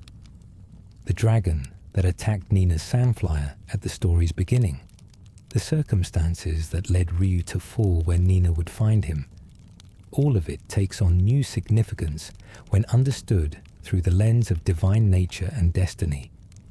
Small details scattered throughout the early game carry deeper meaning when viewed through this revelation. The summoners of Czech, while limited in screen time, represent a culture that has maintained knowledge about the endless and the rituals to call them forth across generations. Their willingness to teach Ryu about his nature without trying to control or exploit him stands in stark contrast to how the Faux Empire treats divine beings. They understand that the endless are people, beings with agency and emotion, rather than merely tools to be wielded. This philosophical difference in how to relate to power greater than one's own sites at the heart of many conflicts explored in the narrative. The Empire's attempts to kill Fou-Lu upon his awakening, rather than welcome him back, reveal how power structures evolve to serve their own perpetuation, rather than their original purpose. The Fou Empire was founded by Fou-Lu as a god-emperor to rule and guide humanity toward enlightenment. But 6 centuries of human emperors claiming his title while lacking his power created a system where the actual god-emperor's return threatens everyone who has built their authority on his absence. Soniel and his advisors have legitimate reasons to fear Fou-Lu's judgment of what his empire has become. knowing that the reality falls far short of what he intended. This creates a fascinating inversion of typical Chosen One narratives. Fou-Lu is literally the rightful ruler, the founder whose claim to the throne is absolutely legitimate. But his legitimacy makes him a threat to the existing order, and those who resist him are not usurpers, but rather people defending the only system they have known. The moral complexity of this situation, where both sides have valid points and genuine grievances, elevates the conflict beyond simple good versus evil. Fou-Lu has every right to reclaim his throne, but exercising that right requires destroying a system that, however flawed, provides stability to millions of people whose lives would be disrupted by regime change. The Carronade itself represents the ultimate expression of treating people as resources, technology that literally converts human suffering into destructive force. The weapon's existence and continued use by the Empire demonstrates how moral boundaries erode when warfare becomes existential, how fear of defeat can justify atrocities that would be unthinkable during peacetime. The decision to use Elena specifically, a beloved princess whose transformation into ammunition would maximize the grief felt by those who knew her, shows calculated cruelty that goes beyond mere pragmatism into something approaching evil for its own sake. Yuna's role in developing and refining the Carronade makes him perhaps the story's most disturbing antagonist, precisely because he does not see himself as a villain. He views his work as necessary research, contributions to his nation's security that save countless lives by making their weapons more effective.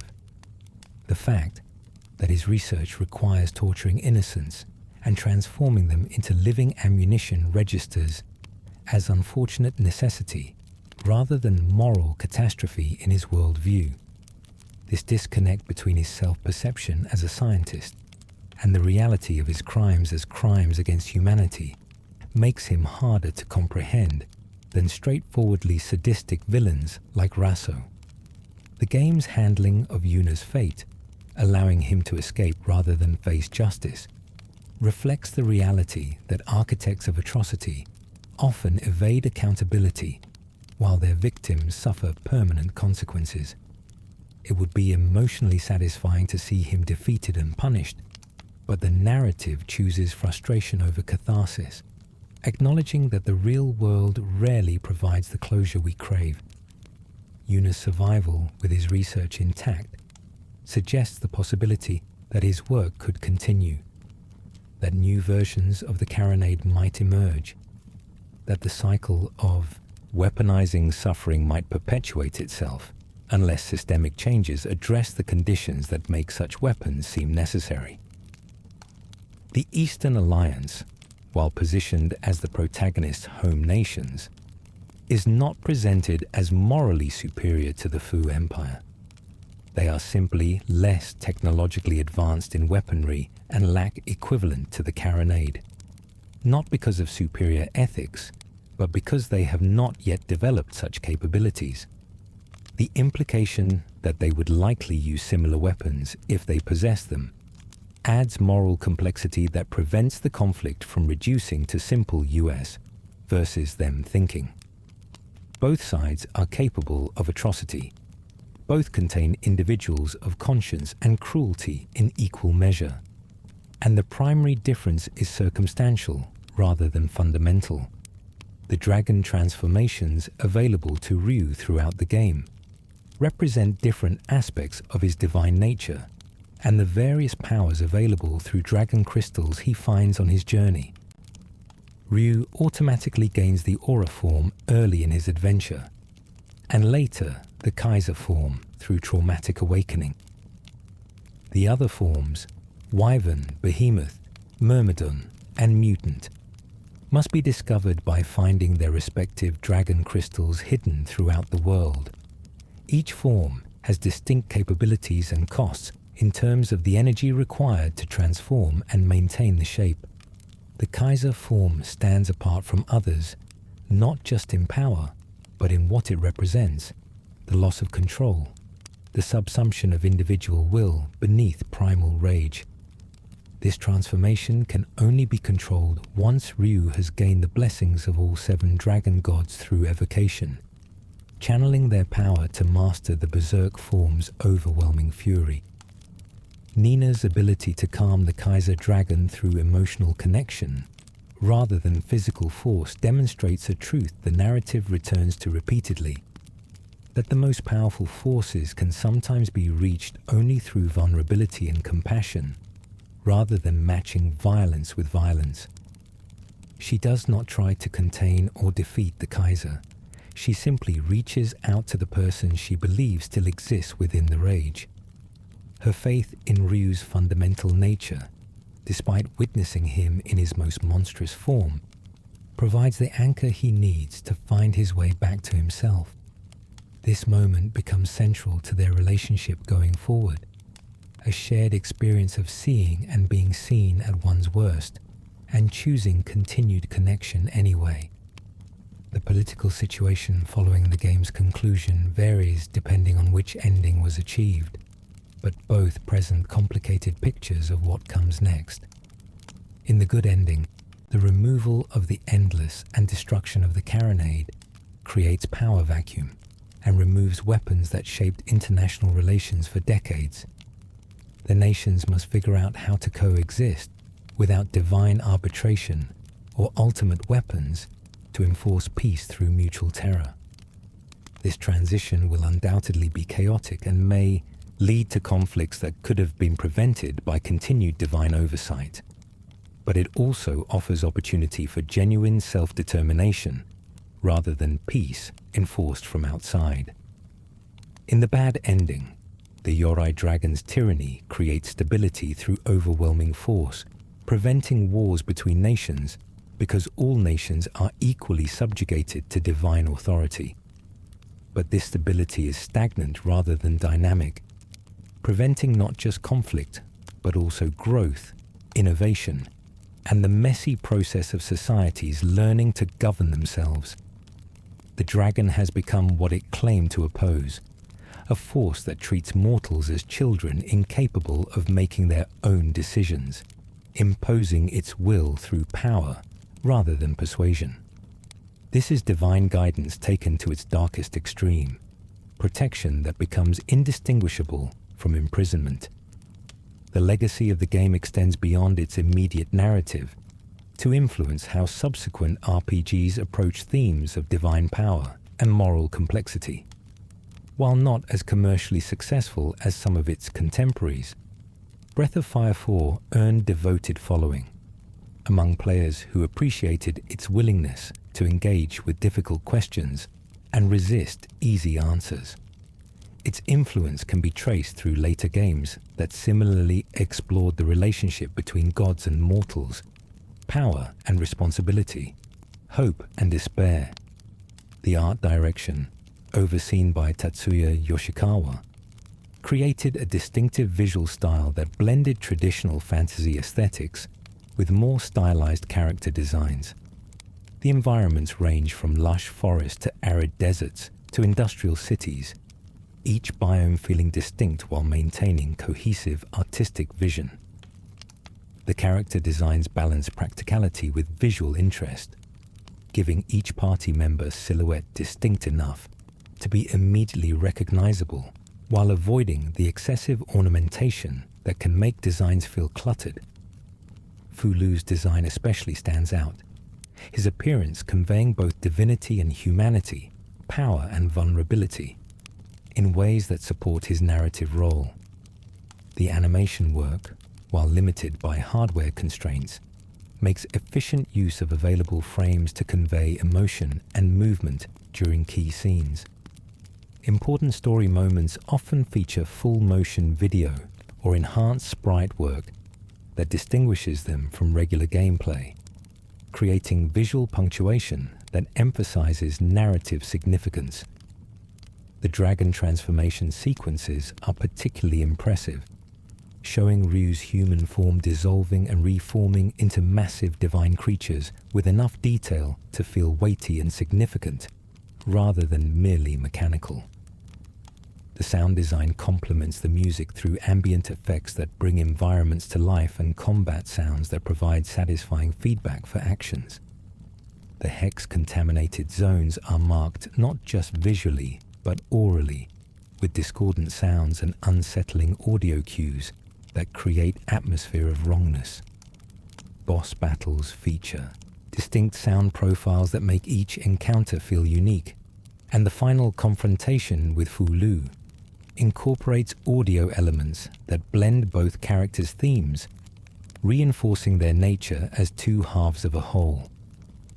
The replay value comes not from dramatically different story paths, but from the ability to pursue different endings based on accumulated moral choices, explore optional content missed during first playthrough, and experiment with different party compositions and combat strategies. The Master System encourages multiple playthroughs to see all available skills and abilities, while the fishing and fairy village questlines provide completionist goals for players who want to experience everything the game offers. The relatively brisk pace compared to some RPGs of the era makes replaying less daunting, allowing players to revisit the story without committing to 100-hour investments.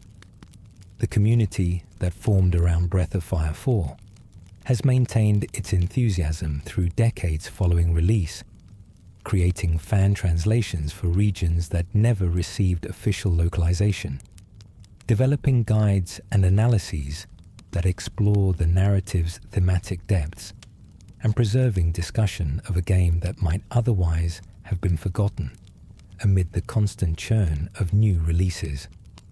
This dedicated fanbase has kept the game alive in collective memory and introduced new generations to a story that, despite its age, remains relevant in its exploration of timeless questions about power, morality, and what beings owe to each other. The game's examination of cyclical violence and how trauma perpetuates itself across generations resonates with particular force in the relationship between Fou-Lu and the empire that bears his name. He created an institution meant to guide humanity toward enlightenment, but that institution evolved in his absence into something that would try to kill him, rather than risk the judgment his return might bring. The emperors who ruled after him were shaped by the empire he built, inheriting both its strengths and its capacity for cruelty, and they in turn shaped it further according to their own characters and circumstances. By the time Fou-Lu awakens, the connection between his original vision and the Empire's reality has become tenuous, preserved more in rhetoric than practice. This pattern of institutions outlasting and ultimately betraying their founders' intentions offers commentary on how power structures develop momentum independent of their original purpose. The faux empire no longer serves Fou-Lu's vision, but rather serves itself, its own perpetuation becoming the primary goal, regardless of whether that perpetuation advances the founder's ideals. The current leadership genuinely fears Fou-Lu, not because they are evil, but because they recognize that his standards would find them wanting, that reclaiming his throne would require acknowledging how far the Empire has strayed from its intended path. The personal cost of pursuing justice or revenge is explored through multiple character arcs. Fou-Lu's quest to reclaim his throne costs him everything that made that throne worth having, transforming him from someone who might have guided humanity with wisdom into a being driven by rage and hatred.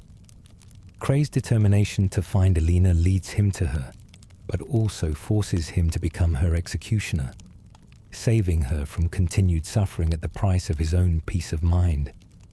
Ryu's search for identity reveals truths about his nature that burden him with responsibility he never asked for and power he did not seek. Each character must weigh whether the goals they pursue justify the prices they pay, and the game does not pretend these calculations are simple or that the correct answer is obvious. The supporting characters who join the party each bring their own perspectives on the central conflicts. Their diversity of backgrounds and experiences preventing any single worldview from dominating. Ershin's imprisonment has taught patience and resilience, the understanding that some situations cannot be escaped through force, but only endured until circumstances change. Scias's mercenary pragmatism provides contrast to more idealistic party members, his willingness to work for whoever pays demonstrating how economic necessity can override moral preference. Ursula represents those who served unjust systems believing they were doing right, her gradual recognition of the Empire's crimes, and her choice to help despite personal cost, modeling the difficult process of changing allegiances when confronted with truths that undermine previous certainties. The relationship between Nina and Ryu develops from expedient alliance into something deeper, though the game wisely avoids reducing it to simple romance. They are companions shaped by shared trauma and mutual support. People who have seen each other at their worst and chosen continued connection. The question of whether Nina's feelings are genuine or merely the result of being caught in Ryu's livestream current is never definitively answered, and perhaps cannot be, but their actions demonstrate care that transcends origin stories. Whether fate or choice brought them together matters less than what they build from that foundation. The philosophical debate at the game's climax synthesizes themes developed throughout the narrative, bringing together questions about power, responsibility, judgment, and hope into a confrontation that demands resolution. Fou-Lu and Ryu are not truly separate beings debating, but rather aspects of a single consciousness forced to reconcile contradictory conclusions drawn from vastly different experiences. The fact that both perspectives originated from the same fundamental nature, before circumstances and trauma shaped them into opposition, suggests that under different conditions, either half could have reached the other's position. This recognition that the line between hope and despair, between faith in humanity and condemnation of it, can be crossed through accumulated experience rather than fundamental difference in character, adds weight to the final choice. It suggests that maintaining optimism in the face of evidence requires constant effort and deliberate choice rather than simply being one's nature. Ryu's hope is not naivety, but rather active resistance against the conclusion that Fou-Lu's experiences would seem to demand.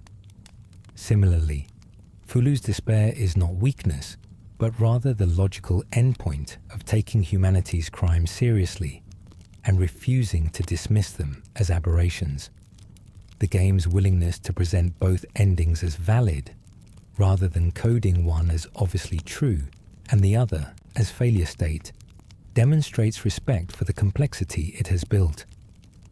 The good ending is not unambiguously positive, the removal of divine oversight, creating risks and uncertainties that may lead to future suffering. The bad ending is not purely negative, the Yorae Dragon's rule bringing stability and preventing the wars that might otherwise consume the world.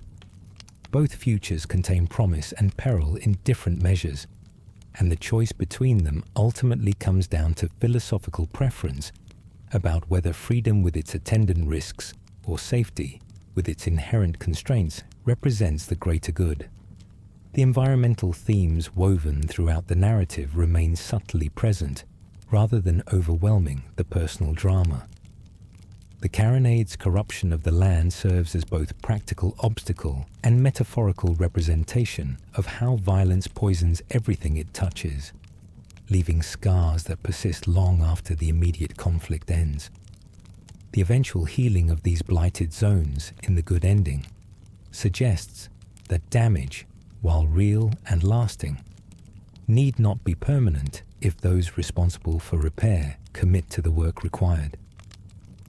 This environmental restoration parallels the personal healing characters must pursue, both requiring acknowledgement of harm done and sustained effort toward making things better.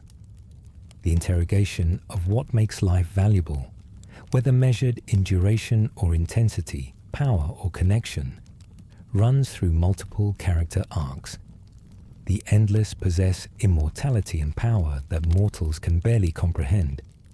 Yet Fou-Lu's experiences suggest that longevity without meaningful connection becomes a curse rather than blessing. Conversely, Mami's brief life contains depths of meaning that centuries of divine existence failed to provide.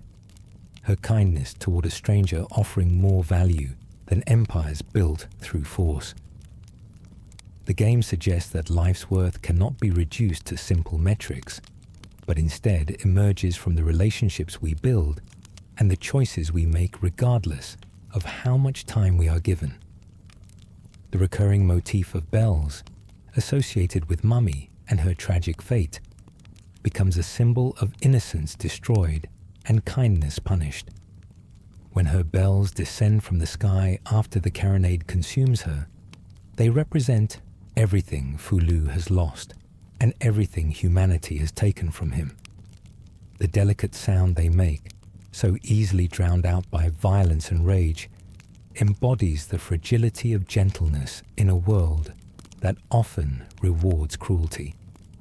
That this symbol appears in the moments before Fou-Lu's final descent into despair reinforces how personal loss can reshape entire philosophies, how individual trauma can have world-changing consequences when the individual possesses divine power.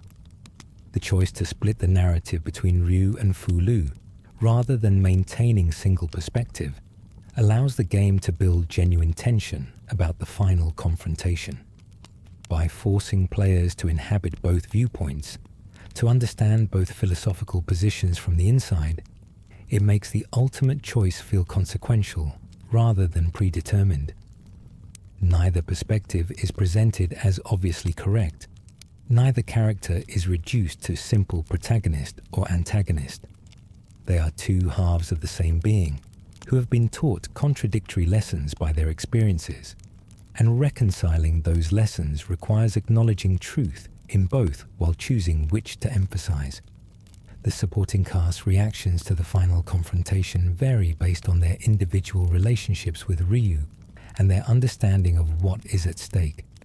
Nina remains committed to reaching him regardless of cost, her faith in his better nature unshaken even when facing the full power of a united Yorae Dragon. Cray, having already made one impossible choice in ending Elena's suffering, understands the weight of decisions that allow no good options.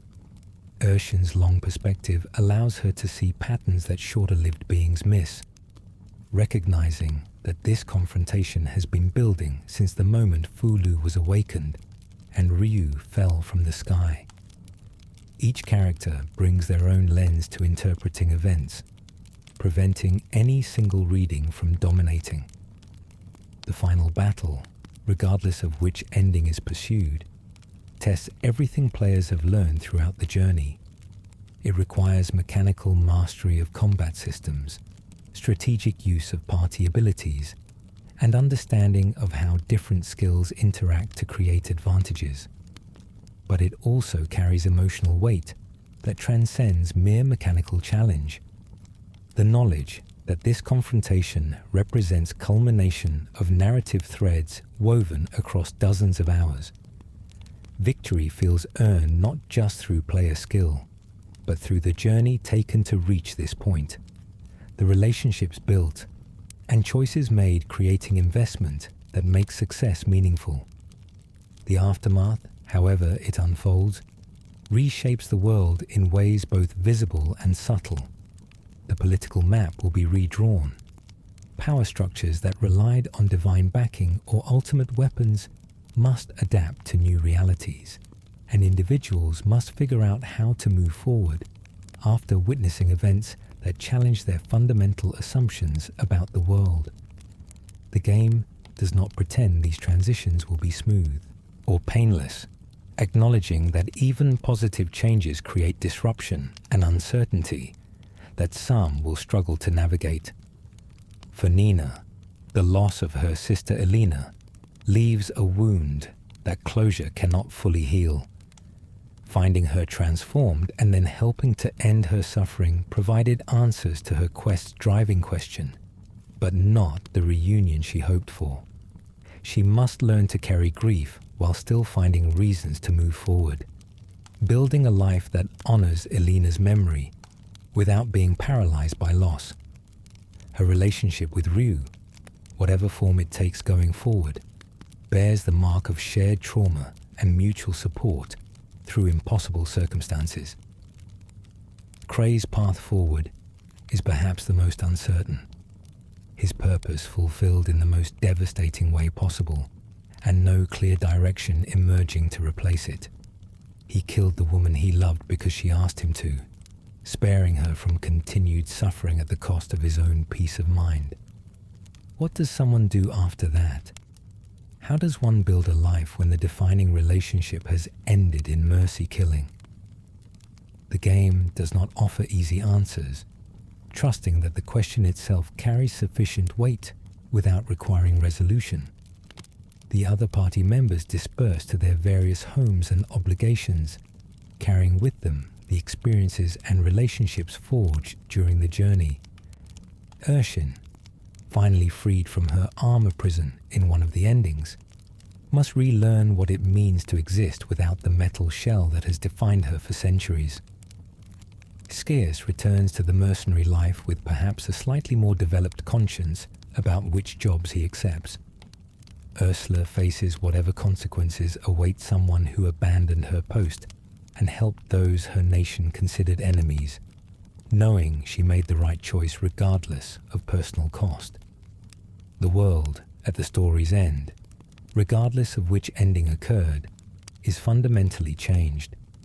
The removal of the endless or their continued presence under tyrannical rule both represent breaks from the status quo that preceded the game's events. New systems must emerge to replace old ones, new leaders must navigate unprecedented situations, and ordinary people must adapt to realities that differ significantly from what they expected. The game's refusal to provide a happily ever after ending in either path acknowledges that real change always brings uncertainty, and that even necessary transformations create winners and losers whose experiences of the same events will differ dramatically. Breath of Fire 4 stands as an examination of what happens when power concentrates in individuals capable of reshaping the world according to their will, and what responsibilities such power creates. It asks whether beings with godlike capabilities have obligations to use them for others' benefit, or whether such obligations themselves represent a form of slavery that strips even divine beings of autonomy. It questions whether hope can survive prolonged exposure to humanity's worst behaviors, whether compassion can persist in the face of systematic cruelty, whether beings fundamentally different in power and lifespan can build relationships not defined entirely by that asymmetry. These questions resist simple resolution, which is precisely why the narrative's engagement with them feels substantive rather than superficial. The game trusts its audience to sit with ambiguity, to consider perspectives they might initially dismiss, to recognize truth in positions they do not personally endorse. It presents a world where good people can serve evil systems, where justified grievances can lead to unjust responses, where the right choice is not always clear and sometimes involves selecting the least harmful option from a menu of various harms. The story ultimately argues, through both its structure and its themes, that the value of consciousness lies not in possessing correct answers to unanswerable questions, but in the willingness to keep asking, to remain engaged with moral complexity, rather than retreating into certainty. Fou-Lu and Ryu both possess pieces of truth. Both have learned genuine lessons from their experiences, and their final reconciliation or failure to reconcile represents a choice about which truths to privilege when they come into conflict. Neither ending negates the other's validity. Both represent logically consistent responses to the situations presented, The power of choice lies not in one answer being objectively correct, but in the act of choosing itself, in taking responsibility for which values to emphasize when they cannot all be honored simultaneously. As the credits roll and players reflect on the journey completed, what lingers is not merely the plot beats or mechanical challenges, but the questions raised and the emotional resonance of characters who felt genuinely human despite existing in a fantasy context. The game succeeds not by providing answers, but by creating space to contemplate questions that matter, by building a world complex enough to support multiple interpretations and respecting its audience enough to let them draw their own conclusions. If you enjoyed this exploration of how gods and mortals might coexist, how power shapes those who wield it, and how hope persists even in circumstances that seem designed to crush it, consider leaving a like and sharing your thoughts in the comments. What choices did you make when confronting Fou-Lu? How did you interpret the ending you received? And if you want more deep examinations of stories that dare to ask difficult questions, subscribe to stay updated on future content. The conversation does not end with the final boss defeated or the credits rolled. It continues in how we think about these themes and apply them to our own understanding of power, responsibility, and what we owe to each other.